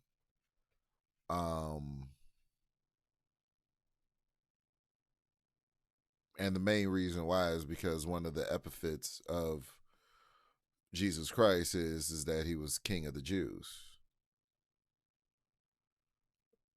Like, he himself was Jewish. Christianity came after him. But he himself, he was considered to be a Jew. So you're mad at the depiction of Jewish children in a predominantly Jewish society morphing into demons to terrorize Judas. But you're not mad at the most prominent Jewish figure at the time being nailed to the cross. And that doesn't invoke any emotion that this prominent figure who was considered Jewish himself. Let's continue. You may not have the desire to have that pain in your heart. But what I'm trying to tell you is, by having a conversation with Tucker Carlson under the umbrella of October 7, which is what that segment was about, and saying that you have a moderate stance, that there should be able to be discussion, just like there is about NATO, it validates the reality of the absolute evil that is unique to October 7. Had you asked me on October 6th what to do with Hamas, Despite that in their covenant of 1988, their charter, which I don't know if you've read, despite the fact that in Article 7, 11, and 13, they call for the destruction of all Jews in the world. If you'd asked me on October 6th, I would say we should do whatever we should do for peace. What they did on October 7th was surrender their human souls. They became Amalek, if you're familiar with the character from the Bible. And what they did is so evil. It cannot be compared to anything else. Just like what Hitler did is so evil. And this same argument, she's not comparing. She wasn't comparing anything. Let's continue. And the reason why he's able to do this is because, again, much like what I was saying earlier in hip hop, the culture has shifted from a dynamic in which we embrace facts, we look at facts, we analyze facts, we look at the data, which has always been the scientific standard in order to understand the world around us. But he's going off of how the information made him feel and how the information is making the Jewish community feel, instead of what the actual facts of the matter are, analyzing, breaking those down, and making judgment calls based on those metrics. But it's about how hurt he felt. Let's continue. Evil. No one should compare. I don't care if it's Trump or Obama. No one should compare any political leader today to him. You did it under a guise. Whether you meant to or not, it was anti-Semitic games. Okay, so I just don't, I'm just going to be honest with you. I don't accept that characterization. So what I'm doing now is I'm allowing you to say what you believe and showing the clips, not removed from their context. And we have to just allow, people to take from this discussion what they can. If you're like most Americans, you're struggling. Okay. So this is what I'm trying to show you and articulate, and we're going to get into deeper, because I recently came across a channel, and this is actually the crux of what I want to talk about. I came across a channel recently. It's an absolutely brilliant channel by Caleb Hammer. That's the name of the channel, Caleb Hammer. And what Caleb has done, he does these financial audits. But what he does while he's doing the financial audit is he breaks down brilliantly so the mentality of the guests that he has on his show. So in effect, he shows the very thing that I'm articulating, the point that I'm articulating here today. How one's mindset and their finances, how one's mindset affects their value system, and that value system will in turn affect your finances and everything else that comes with it. A lot of people make money, but they don't find peace. A lot of people have peace that don't have money.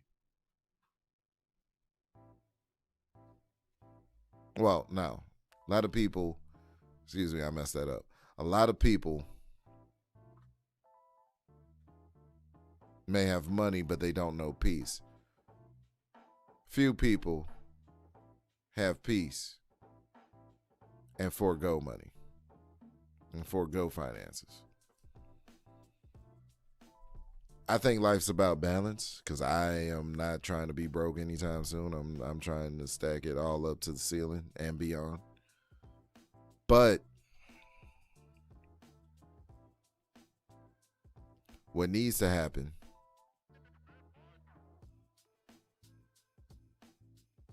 is there needs to be a mental audit. And I think Caleb here does it quite effectively. There's a particular case that he comes into. This guy,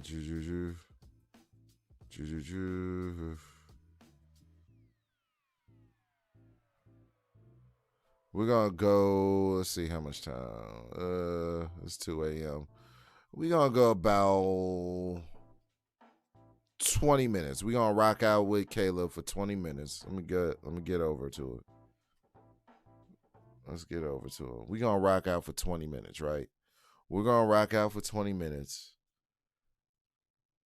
of Caleb, and you can see what I'm talking about on this one clip. And I may review more of these later on, but this one really stuck out to me.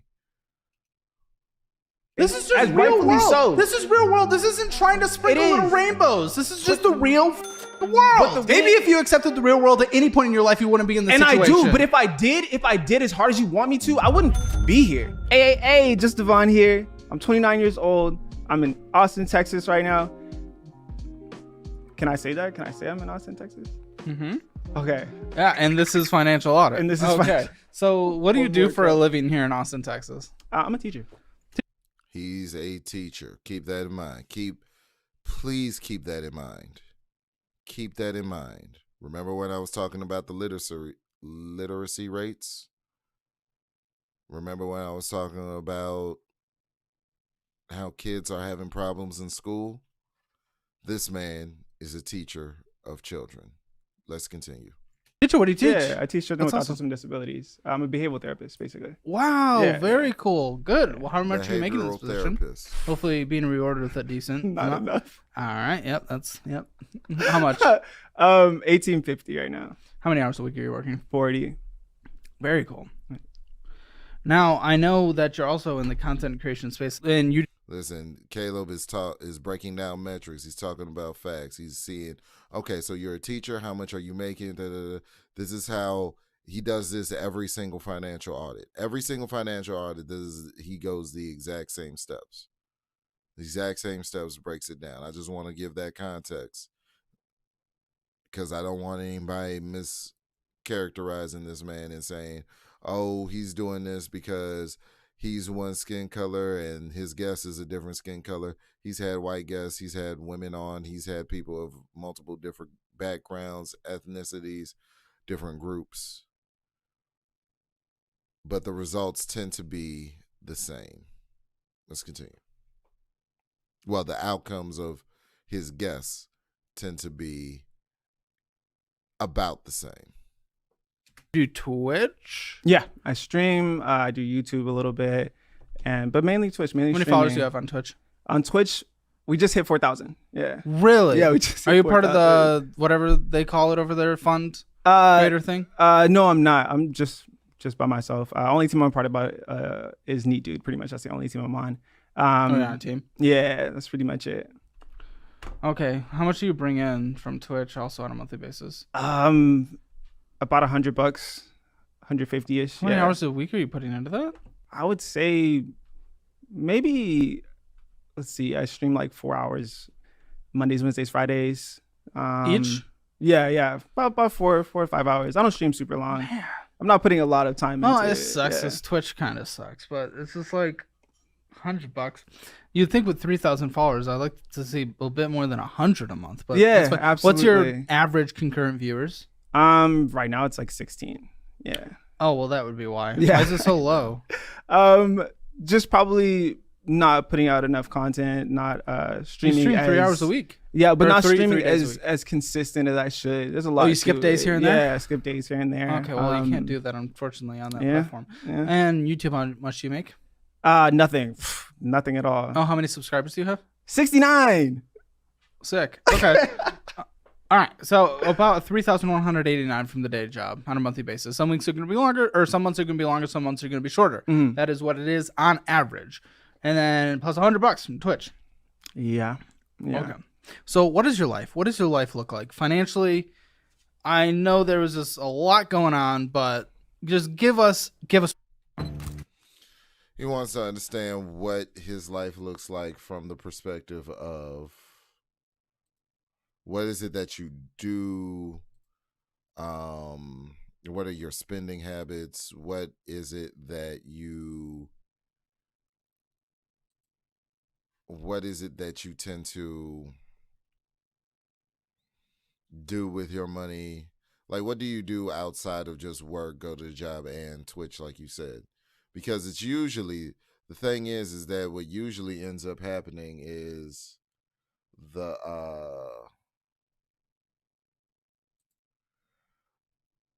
the smallest expenses, when they happen enough, they become multiple times. Like if you buy something for $15 10 times in a month, you just spend $150. If you pay for something 10 times within a month that costs $15, you spent $150. So this is why Caleb is asking him, what is it that you got going on? Rundown. Ruins. Everything that's going on right now is, since I moved here to Austin, I feel like I've had a lot of bad luck. Since I was younger, I've been living basically paycheck to paycheck since I got out here. I think even when I first arrived, I didn't have anything like saved up to really like pull myself in, and right now it's definitely piling up on me heavily. Well, and just weird things like paying for an auto loan but not having a thing you're paying on an auto loan for. Yeah, the car situation itself really is probably the biggest downfall that I've faced since being here. How long have you been here? About 6 months, and in the last 3 months, Okay, well that's really it's been recent. absolute chaos. Wait, but you've only been here 6 months and you think you're going to be homeless next month? Yeah, welcome to my situation. Welcome to my life right now. Why are you going to be homeless next month? So- You've been here 6 months. I think your situation would be not necessarily stable, but just like that's a really quick get here and like everything goes. I'll start with this. So since I've been in Austin, okay, 6 months, right? 2 accidents already. One a hit and run, and this last one smashed the back of my car in. I didn't have insurance. You have to have insurance. It's the law. It's expensive. It's the And here we go. He didn't have insurance on his vehicle. I understand insurance is expensive. Trust me, I get it. They keep raising my rates. I understand. But if you are caught with your pants down without insurance, the consequences of getting into a wreck and not having insurance to cover the damages are far more severe. Because if you get into a wreck and you don't have insurance, then the bill is 100% on you. And car wrecks cost tens of thousands of dollars at times, depending on the value of the car. Last car wreck I was in, the insurance company that had to pay for it paid about $5,500 on my car, and the other car was upwards of $11,000. Get insurance, because whoever is at fault in those circumstances, one, it's illegal, as Caleb is saying, it's illegal to not have car insurance, and two, you will be convicted of a crime as well as on the hook for the total damages to both your car as well as the other party's car. And Lord help you if you get into a 3-car scenario, whereas you get hit on one of the cars get hit and the back end swings into another car. It's happened before. It can happen that you get hit by a car with so much force that the tail end of your car swings into another one and takes that car and causes damage to that third car. Anytime you go to the automotive shop for a collision, just expect that at least it's going to be $1,000 at the very least, and that's for light damages. That's for very light damages. For great big damages, you're looking at, like I said, 5,000, 5 Gs to about $10,000, depending on the make, model, how nice the car is, etc. Anyway, continue. I don't care. Smashed the back of my car in. I didn't have insurance. You have to have insurance. It's the law. It's expensive. It's the law. I don't care. It's the law. And then now you got. So What? okay, so during the accident, the guy was at fault. He was driving his own truck, like a company truck. And so I get out and I'm like, hey, like, you know you're at fault. He's like, yeah, I know I'm at fault. And I automatically told him, I was like, yo, like, I don't have insurance. Just being honest. And I should have immediately have called the cops, and I didn't because I was afraid, hey, I don't have insurance. I'm going to go to jail. And so. Yeah, you're afraid that you actually got into an accident, and because you don't have insurance, you were afraid that you going to go to. This is what I'm talking about when I talk about not thinking more than 5 minutes in front of your face. Oh, I don't have to pay this insurance bill if I don't get insurance on this vehicle.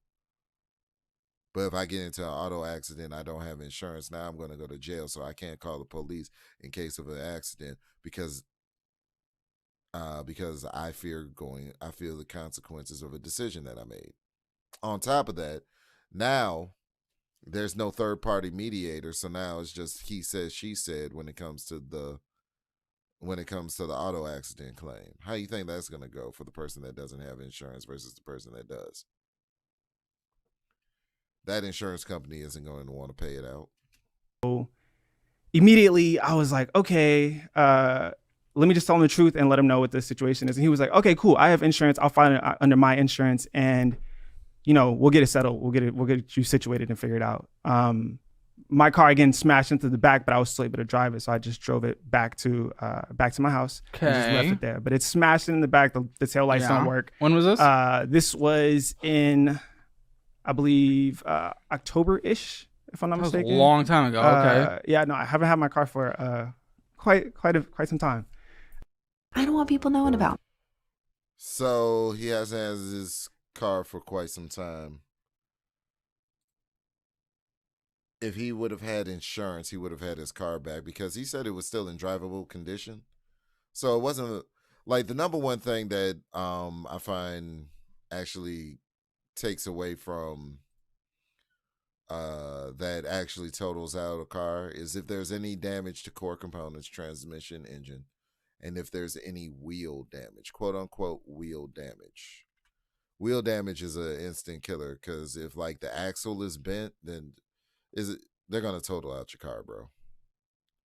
If the axle to your car is bent, it's much better to get impacted by the door on doors than it is to get impacted at the wheel, because if that axle bends or breaks, more than likely they're going to total out the car. And trust me, they're going to total out the car. There's nothing that can be done at that point. There's nothing that can be done at that point. They're going to total out that car. It just is what it is. When was this? This was a long time ago. Okay. Yeah, no, I haven't had my car for quite some time. And the million Ubers. Millions of Ubers. So he gives me his contact information, gives me his ID. I have pictures of his ID, gives me his contact information, gives me his business contact information and everything like that. So next. And also, if you have any equity in the car, which, we all know cars are depreciating assets, but if you have any sort of value in the car, when they do total it out, you'll at least get a check, which you could do to put down a down payment on another car, or you could use that to put a down payment on another car, or possibly buy a cash car, a little A to B lemon that you can go from A to B and still make it to the job and whatnot. Well, let's continue. Next day, I'm waiting for him to contact me, let me know what his insurance said. No response. So I'm like, okay, this is getting weird. Oh, here we go. Yeah. He texts me a little later on. He's like, hey, my insurance said that you're at fault. And that's it. They're just gonna fix my stuff, nothing else. And I'm like, that doesn't make any sense. Like, if you show them the pictures that we took, if you show them everything, like, you're obviously at fault. You even told me you're at fault. You didn't tell them you're at fault. Did you record it? I didn't record it. I just took the pictures. I didn't call the police because I thought that I would end up going to jail.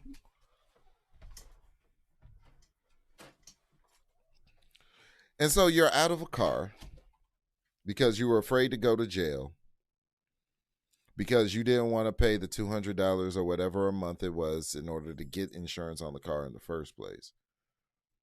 So, of course, I said it earlier, the insurance company is not going to pay it out because legally they don't have to. Even if that driver is at fault, you don't have insurance.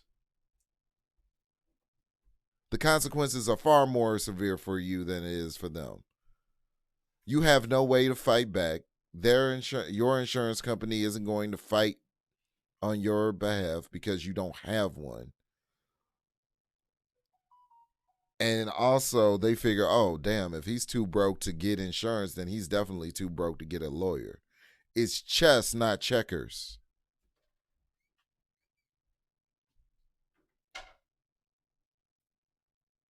If you're too broke to get a lawyer, then, if you're too broke to get insurance, of course you don't have a lawyer on retainer. So we could just do him any type of way. So we're not going to claim fault. We're going to say that you're at fault. We have the lawyers, we have the legal team to do so.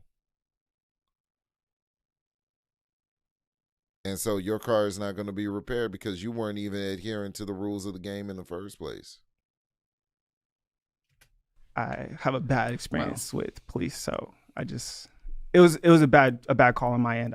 You should always call the police. Well, you should always have the insurance. And you should always have insurance. My insurance was, again, it was too expensive at the time, and I was irresponsible about it. It's the law, though. It's just the law. Yes, it is the law. It is the law. But he's making all of these concessions and these excuses. Let me tell you something. I'm getting rid of every subscription service. I'm not eating out. I'm not doing anything. If I can't pay my bills first, if I can't pay the insurance on the car that I drive, along with the maintenance and the upkeep of the car, along with the bill, the car note, if I can't pay for all of that, then I just shouldn't be driving. The bus is free. Well, it's not free. You got to get either a monthly pass or do the whole transfers thing. But there's public transportation available in every city, I believe, in every major city. And I know Austin is a major city. It's just that he doesn't want to have the discipline to buckle down and do that. And so he basically said that, what's a progressive thing I saw in your statements? So I ended up having to get insurance again, or else my car was going to be repossessed. So, yeah. So you got into an accident, and then after you got into the accident, the hunk of metal that's just sitting there not being fixed, you then decided to get insurance on it because your car was going to be repossessed without it. Crazy. Let's continue. Is that your monthly payment that I saw? That 400 and... That's death. His monthly payment is $400. Mind you, he got insurance post-accident. It wouldn't have been $400 a month if he had got it prior to, and he would have actually been able to fight back with his own insurance company, and they would have done that legal tussle in order to determine who was actually at fault if the company was at fault. And then he could have ordered, would have had a legal footing to actually use a lawyer that his insurance company would probably pay for in order to fight the case. But because he didn't do any of that, he is where he is. And honestly, this articulates a point enough for me to where I can conclude. And I think I shall. The mind is the most important thing for you to work on. Particularly organization of the mind, in my view. And y'all can let me know what y'all believe down in the comment section. But the mind is one of the most important things for you to work on. If you work on the mind, everything else will follow. What you need to do is get your mind together in order to get your money right, in order to get if you want your finances in order, if you want better relationships with people, whatever you want out of life, it starts with you, your mindset, your mentality, your perspective, how you go about things, and how you conduct yourself on a day in, day out basis.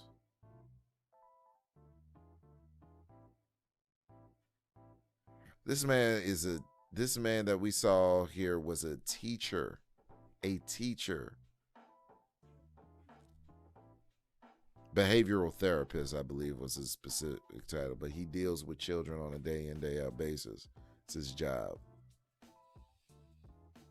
He said the insurance was too expensive, so he didn't get any.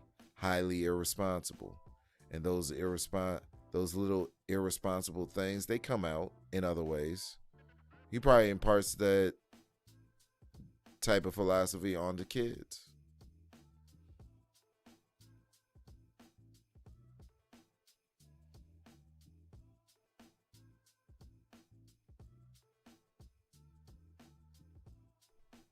So the fact is, no wonder he has financial issues, because his mind isn't right. Oh yeah, I'm gonna get the car, but I'm not gonna get insurance on it. Now they're gonna repossess it post. I've already had the accident, so now post accident, I got to get insurance so that hunk of metal sitting in my driveway or wherever he parks it at, that they don't repossess. Because if they repossess it with all the damage on it, now I got to pay the differential to get the car fixed anyway. One thing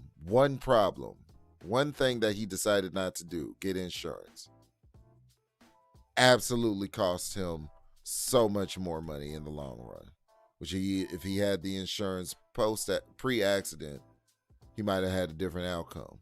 But now, because he got into an accident, he's not going to pay. They could sue, the insurance company could actually sue him for the money.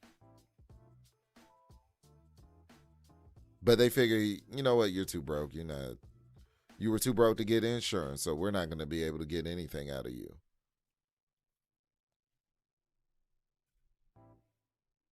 And we know that you're not going to be able to fight in order to get your car repaired, because if you couldn't afford insurance, you damn sure can't afford a lawyer. You were scared to call the police, which is the third-party mediator in auto accidents, so that the insurance companies can figure out who was actually at fault.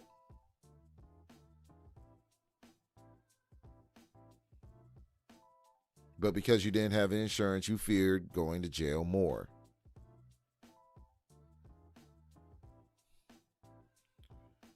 And because you feared going to jail, because you didn't do what you were supposed to do, you did what you wanted to do, what was seemingly convenient for you to do, absolutely costs you so much headache, so much peace of mind. It costs you so much time, so much money on top of it.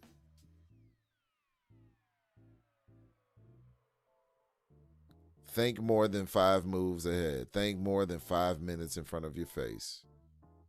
Shift your mindset, and I guarantee you, finances, relationship building, everything else follows. Everything else follows. Everything else follows. I'm going to play a little bit more. Shout out to Butterfly Jones in the chat.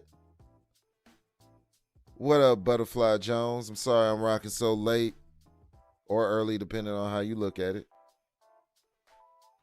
Nah, I wasn't sneaking in. I wasn't sneaking in nothing on you. I promise I wasn't. I wasn't sneaking in nothing on you. I actually hit you up in IG like I did everybody else. I wasn't sneaking nothing in. I promise I wouldn't do you like that, Butterfly. I promise I wouldn't. But you know what? I'm going to play more of this clip, Butterfly, so you can understand what's going on here. Because this is, man, look, this is ridiculous. When we talk about mental shifts and people's mindset and how they are affecting how their mindset affects what it is that they got going on with their finances, and more likely than not, their relationships and how they interact with people. This is ridiculous.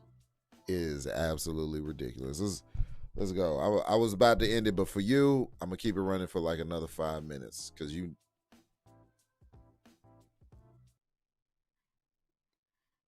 Look at this. Okay, so to bring you up to speed, Butterfly, this is Caleb Hammer. He does financial audits.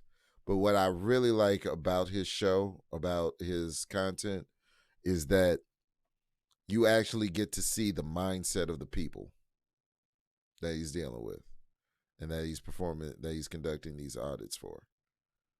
So let's continue here. That's just the insurance. Not So now including what? What's I happening pay. with? Or check the link in the description below for the insurance. That's just the insurance. Not So now including what? What's I happening pay. with your car? What's happening with your car? So I basically end up. He tells me that he basically tries to ghost me with it, and so I'm like, no, like I'm gonna figure out your information. I'm gonna figure out your insurance and file it myself.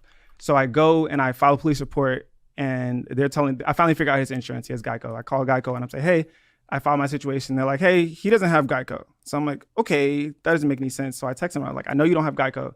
What insurance do you have? And he's like, oh, I have a company insurance. And he slips up and tells me the company insurance. So I file with the company insurance. They messaged me back letting me know that he had a lapse in his insurance when he hit me. So now it's up to me to basically sue this guy, let the court know that he was lying to me the entire way through. You're gonna, hopefully, what are you going to assume through? I don't know. I'm still figuring Like it small out. claims, or that's what what I are was you going thinking. through? Have you talked to Small claims. Lawyer, you couldn't afford a lawyer. Yeah, I've been asking unfortunately. different lawyers. I have a couple of friends who know lawyers, so they've been telling me like, hey, go through small claims. You can get up to like I think 20,000 was the most that you can get. Oh, what car? What's your car? It's a BMW 328i. Then why are you going to be homeless? We haven't even looked at the statements, but why are you going to be homeless? You just moved. He has a BMW, but he's about to be homeless.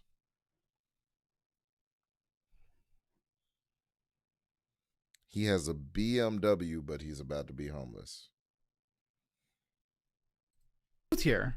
Just because I don't have any money, man. I have nothing left right now. I am negative $200 and something right now. Why do you spend it on 25% of your spending is going out to eat? That's not you having no money. I gotta eat. What you mean? Gotta eat? Have you ever heard of a sandwich? It's a brand new creation just invented yesterday called Pause. ham in between two slices of bread for like $5 from HEB. Hold on. Instead of It's spending not even $1,000 going out to eat on a monthly basis. Right now? What do you mean? Where we are right now, groceries are expensive. Yeah, or no? What do you mean?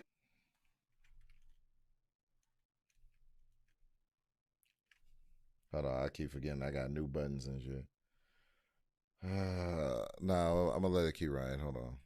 That's a broad term. Our groceries expensive right now. I could get you at $300 a month, 2,500 calories a day with a diversified meal plan that we have proven and have written out that I can give to you. I like that. But also, have you heard? Hold on. Pause. Have you heard of nacho fries? You know nacho. Shut the fuck up. God damn, nigga.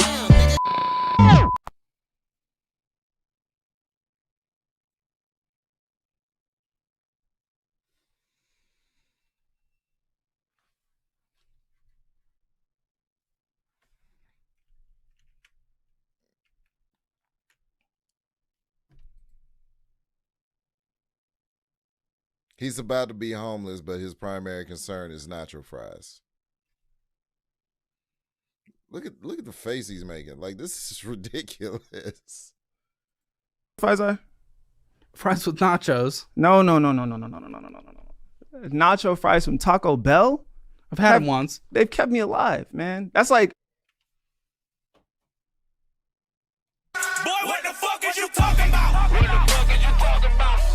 What the fuck is you talking about? What the fuck is you talking about? Got a hell of a squad over here. What the fuck is you?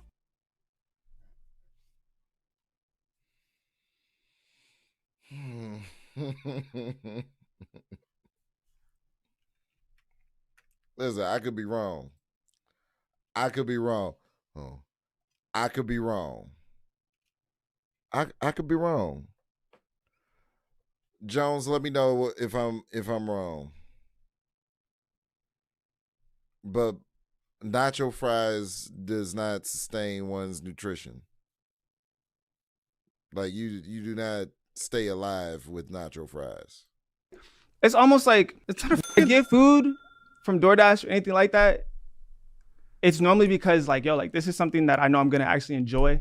I have a really not the best idea with like cooking and stuff like that as well. So I was just relying on DoorDash. So I can get this right now. I can get this right now. give a Instead of trying to Uber somewhere or order groceries. I did end up ordering groceries at one point this last month or so. I don't give a single shit about anything you're just saying. You just said just I saying, don't have money and I'm gonna be homeless, so we spend $1,000 going out to That's eat. where I'm at right now. But Yeah.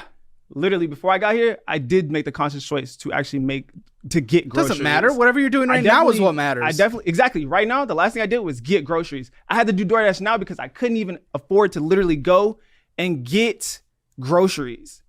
That's the hard part. Oh, I go to the grocery store and I buy just ham and bread and cheese, and that's He said,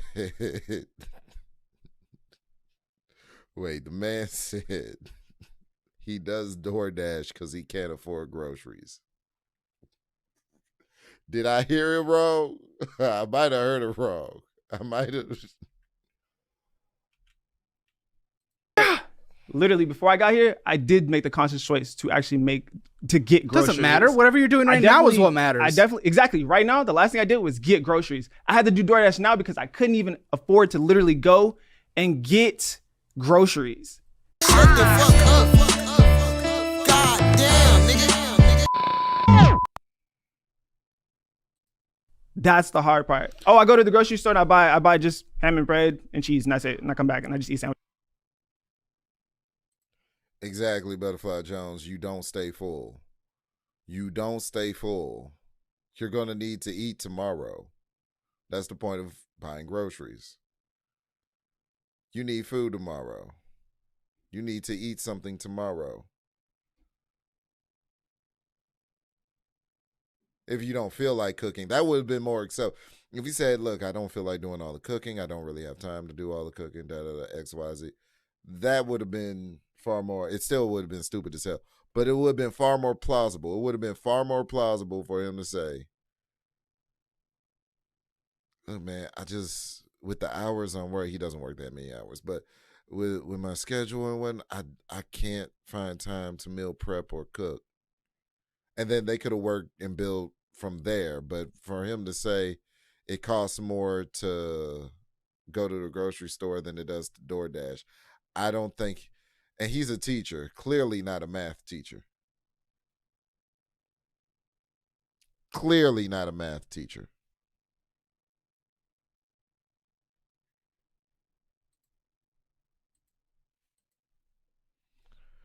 Clearly he's not a math teacher.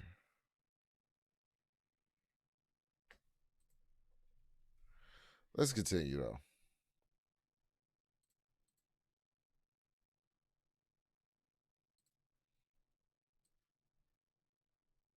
Put that right there. Let's continue. Which is every day. That's what you're saying. Yeah, you could. You would do that. Yeah, I sacrificed everything when I was getting out of debt for multiple years. Absolutely. Okay. And we're different people, so we're gonna do different things. Yeah.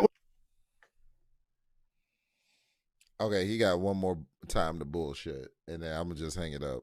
We're different people. That's One's just it. responsible and one's saying they don't have money so they can't And afford rent. and But it's $1,000 going out to eat. That's not. It's that's not having. hold on. Yes, It's it not is. It's $1,000. $964.65. What do you No mean? You sent me your way. statement. On I know what DoorDash the fucking math is. DoorDash is going out to eat in general. It's going out to eat in general. And then miscellaneous bull doesn't matter in your life was okay, 6.5%. I think that eating the DoorDash and getting what you like versus just eating sandwiches every day when it just makes me feel better. It's literally. Here we are, feels over reels. It makes me feel better to just go out and blow all this money on food instead of doing what I need to do as a responsible adult. It makes me feel better. Listen, and I'd be amazed sometimes because I didn't know people were actually eating out every day. I thought I ate out a lot. Like, I got pizza right over there because me and my girl just came home from a birthday, and they had no food at the function, and it's late, so I just ordered a pizza instead of, you know what I'm saying, cooking something and whatnot. She whipped up a smoothie for me, so shout out to her for the, you know what I'm saying, the smoothie. And it's all veggie pizza. There's no meat on the pizza. So it's but it's still cheese on it, so whatever. But You know what I'm saying? For more practical reasons. I eat out if I don't, like I said earlier, if I don't feel like cooking a particular night or she don't feel like cooking, then we would probably opt to eat out. Don't feel like dirtying up a dish, then we, but on a daily basis, every single day, you're eating out and you have money problems, but you're eating out every single day of the week. Like, at a time, you have to think, I'm going through this stuff. I'm also going It's through not about depression. feelings. If Like, I this went is- and shot up, it would feel pretty good. But I know it's Hey, bad but for nobody my would tell life. you to do that, right? Nobody would tell you to do that. But ordering DoorDash and shooting up, don't compare. What is that like? What kind of comparison is that? They're both addictions. They're both addictions. That's his point. That doesn't I'm make saying sense. things that feel good doesn't make it the right choice. When it comes down to buying DoorDash, just because like, yo, like I literally can't get out of bed to go do something right now. I can't access groceries right now. Like I'm having a hard time. I think, if I'm not mistaken, Favor, owned by HEB, like it has a delivery cost of $25, which sucks. Like, I don't understand what he's talking about, why he's saying what he's saying. He's talking about how he feels. But that's where the discipline kicks in, right? That's where discipline is supposed to take over. Just because you don't feel like or you feel a certain type of way, the discipline is supposed to ensure that you do what you need to do anyway. Sucks. But if you do a major 2-week grocery shopping trip plus like a $10 tip, which isn't absolutely fantastic, but just say you're doing that as an example, that's still going to save you much more money in the long run than $1,000 a month if you do a $300 true. grocery trip plus the delivery fee plus the tip for a month. That's going to say, let's just say it's $600. That still saves you 33% of your your excuse is want and joy, and that's fantastic. I want you to have it, but there's a little thing called a roof over your head that I also would like facts. you to have a little more. And that's facts. That's completely understandable. I appreciate that thought. Up until And the this math. point, I had the roof over my head. And now we're at this point. So now we're at this point because also at the end of this month, where I'm staying right now is a room share, right? Where I'm staying right now, the realtor wants to sell the house. So now I have to find a different space. And every space that I'm looking at right now is just out of my league in a way. Every space you're looking at. Yes, every space that I'm looking at right now is out of my league. Right. I know now, since I have all these extra bills, I have, the insurance, I have my car note, I have literally all this stuff. You can afford $1,000 a month in rent. Shall we pull up where they're... Why? Oh, yeah, that's right, because he's going to be on the hook for the damages of the car. So Butterfly Jones, to bring you up to speed, he didn't have any insurance on the car, got into an accident, and got insurance post-accident because he didn't have insurance for so long that he was in threat of repossession. So now that he has an accident with damage to the car, to the vehicle, he'd be on the hook for the damage to the car, to the vehicle, because he didn't have any insurance. And he didn't call a cop at the time of the accident, even though it was presumed that it was the other driver's fault. He didn't call the cops because he was afraid to go to jail because he never got insurance before the accident because he said it was too expensive. Seems like it's really expensive after the fact, though. But let's continue. That's on your high end. That's your max. It's your max. That's okay. That's my okay. It sucks. Even then, right now, even then, places that are like $800, to live in a month, aren't gonna be in the best places. Or trying to stay where my job is right now. Austin has like one dangerous place. I am very on the ins and outs of Austin. Okay. There's a couple rough neighborhoods, yes, but in general, Austin has like the lowest crime rate of almost any major city. Okay. Welcome here. Congratulations. You Appreciate landed it. in a pretty good town. Okay. But even still, there's like one dangerous, it's like east of the Domain for like 7.5 minutes. Got you. It's like a sketchy area. It's not Couple even just spaces that. on the south side. It's not even just that. I also am trying to stay close to my job since I don't have my car right now. Where's your Yeah. yeah. Well, where is it? Um, We'll censor it. We're cutting it out. Well, that is great. So I'm currently seeing 105 places zoomed out, 105 places with multiple units within those places each of 1,000 hours and less. Okay. So it's 105 places with multiple units within those 105 places. Within the area you need to get, let me zoom in here. We are getting about 27 places with multiple units in each of those places that you can rent for 1,000 hours a year. And this is the thing, Jones, right? It would be one thing if he just had the deck fully stacked against him. But the fact that he's made these horrible decisions and they've culminated into this, that's what's biting him in the ass right now. So at the end of the day, he only has himself to blame. It's not really he can't get right. He refuses to do the thing that would have him get right. He refuses.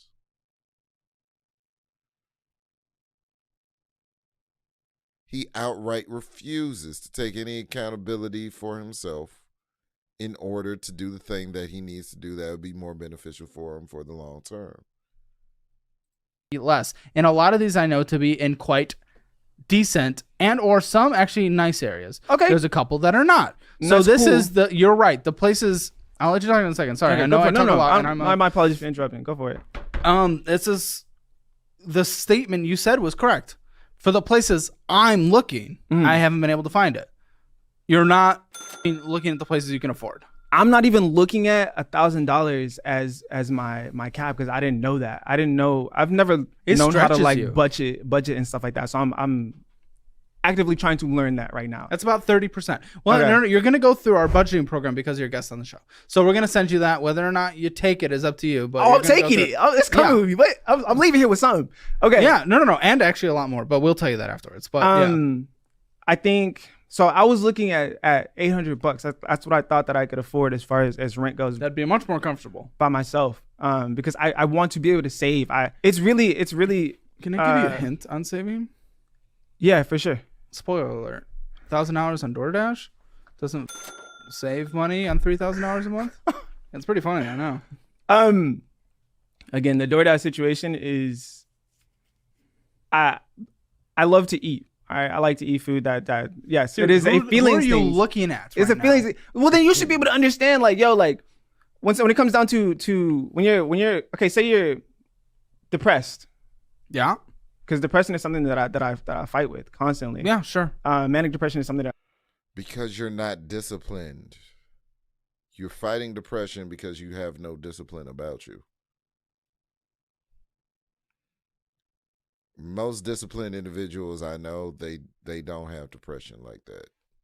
I fight with constantly, and just looking for a bit of happiness, eating something that means a lot to me, that is really good to me, kind of just. I don't think uplifts my any mood and just therapist keeps would going through. support that as a valid cope, though. As a valid cope, sure, that you Okay, do, but as a cope that definitely. I'm not would saying be it's acceptable. a cope, but I'm saying something No, that it is like, a cope. You are saying it's a cope. I mean, I'm not relying on it. I'm just saying it's something that I can choose to do that's not hurting anybody or You're hurting yourself.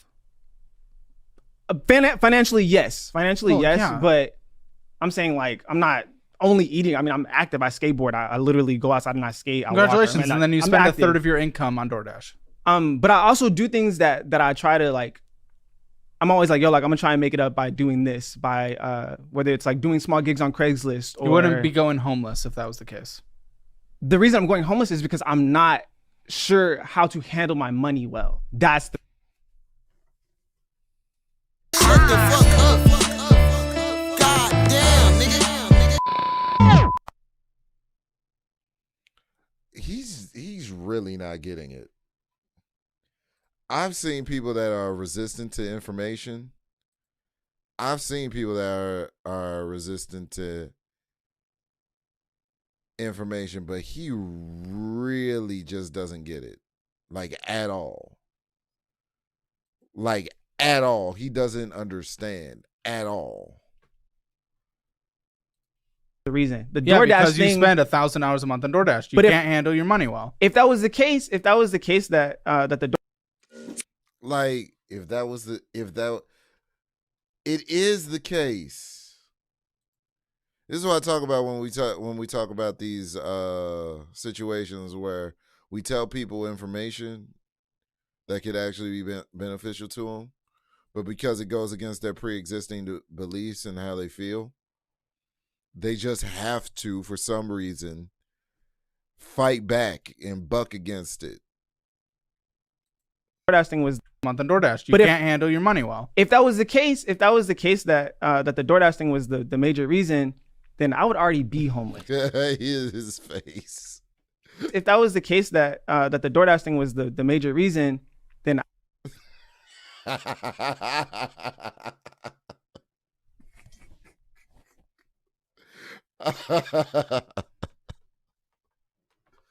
Hold up. Let me bring it back in. Hold up.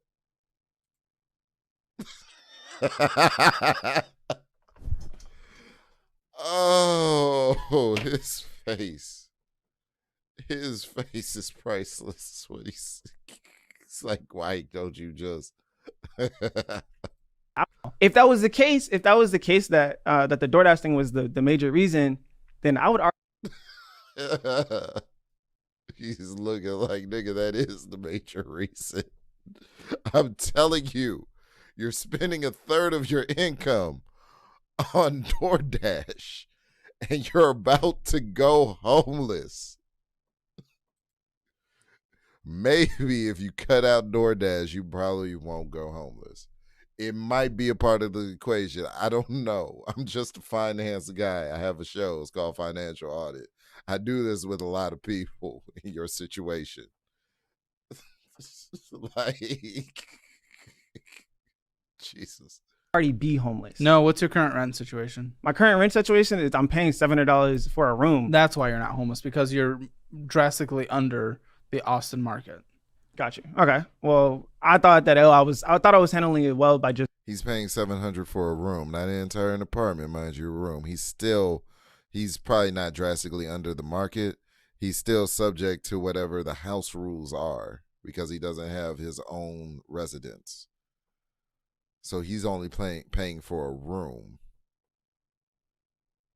And he's about to lose the room that he lives in, not an entire residence, not an apartment, not a condo, not a duplex. He's living in a room, not a townhome, a room. DoorDashing here and there, like $20. Yes, that adds up, of course, but You also had a I just mispayment. didn't think on it- your I didn't know credit- it was. You had a mispayment on your credit card, which is the first thing on my statement. If you have mispayment on your credit card, you're not Yes. managing it well. Yeah. And yes, DoorDash can lead to that because you don't have any money. Yeah, this is true. You have a It's very true. mispayment. So here we go. All right, 20 minutes into it, and we finally start the first payment. So let's see, Mr. Capital One. Now you paid off a previous balance, but then what you were doing is you purchased $200, and then you did have interest charged, and then you had a late fee also charged. Why? Why aren't you just paying it? It's not like this is like an incredible high amount. By The balance is only $209. I know it's cut off because of the way that I do stuff. But matter of fact, nah, I can't do it. So yeah, hold on. You see that? $209. $209. Let's continue. any means, $200 versus the $1,000 on DoorDash. I don't have an excuse. I don't. I don't need you to have an Just- excuse. it's That was just like a reason. There's literally just like moments where I just don't have the money, or I move the money over and I have it ready for it to like at least play the minimum balance, and then I don't have it. Yeah, you're managing it well, right? Sometimes I just don't have enough money, so I don't pay my bills. I make poor choices financially. Yes, I do. But again, I definitely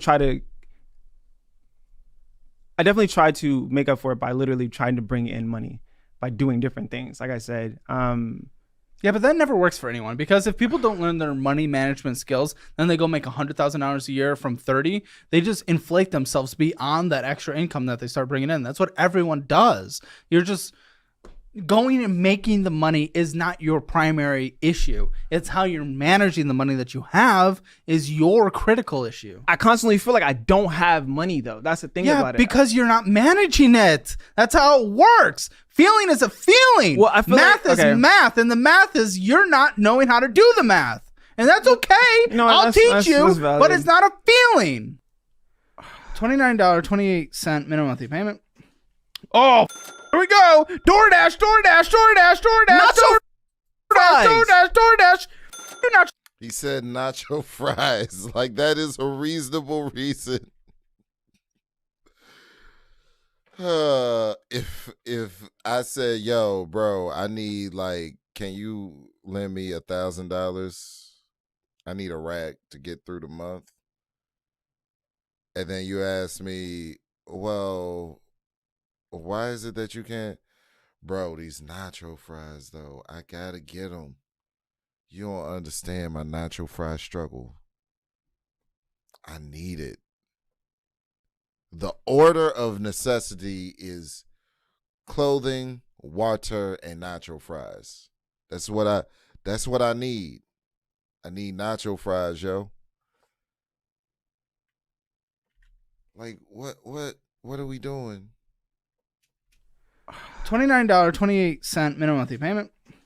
Oh, here we go. DoorDash. Nacho fries. Hello, bro. Whataburger. Whoa. Dude, nacho fries was 2 things on here. The rest were just not. And then you stop and you get like, you don't have a car, so I know this is a gas. Getting some like what we call taquitos here, which is just bull unnecessary. Hey, taquitos is fire.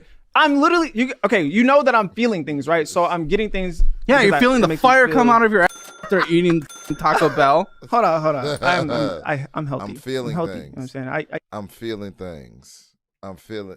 Shut up, bitch. Shut up, bitch. Shut up, bitch. Shut up, bitch.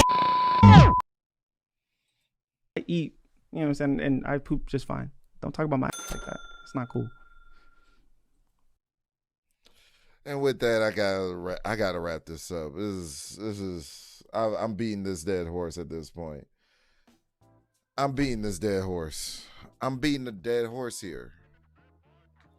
Your mind is more important than your money, because your mind can help you get money. Take care of your mind, please. Take care of your mentality.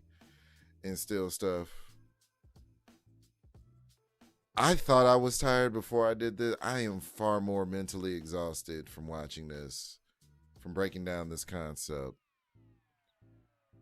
Your mentality, your value system, the things that you pay the most attention to, ultimately shape what your life is going to be like. And I see so many of us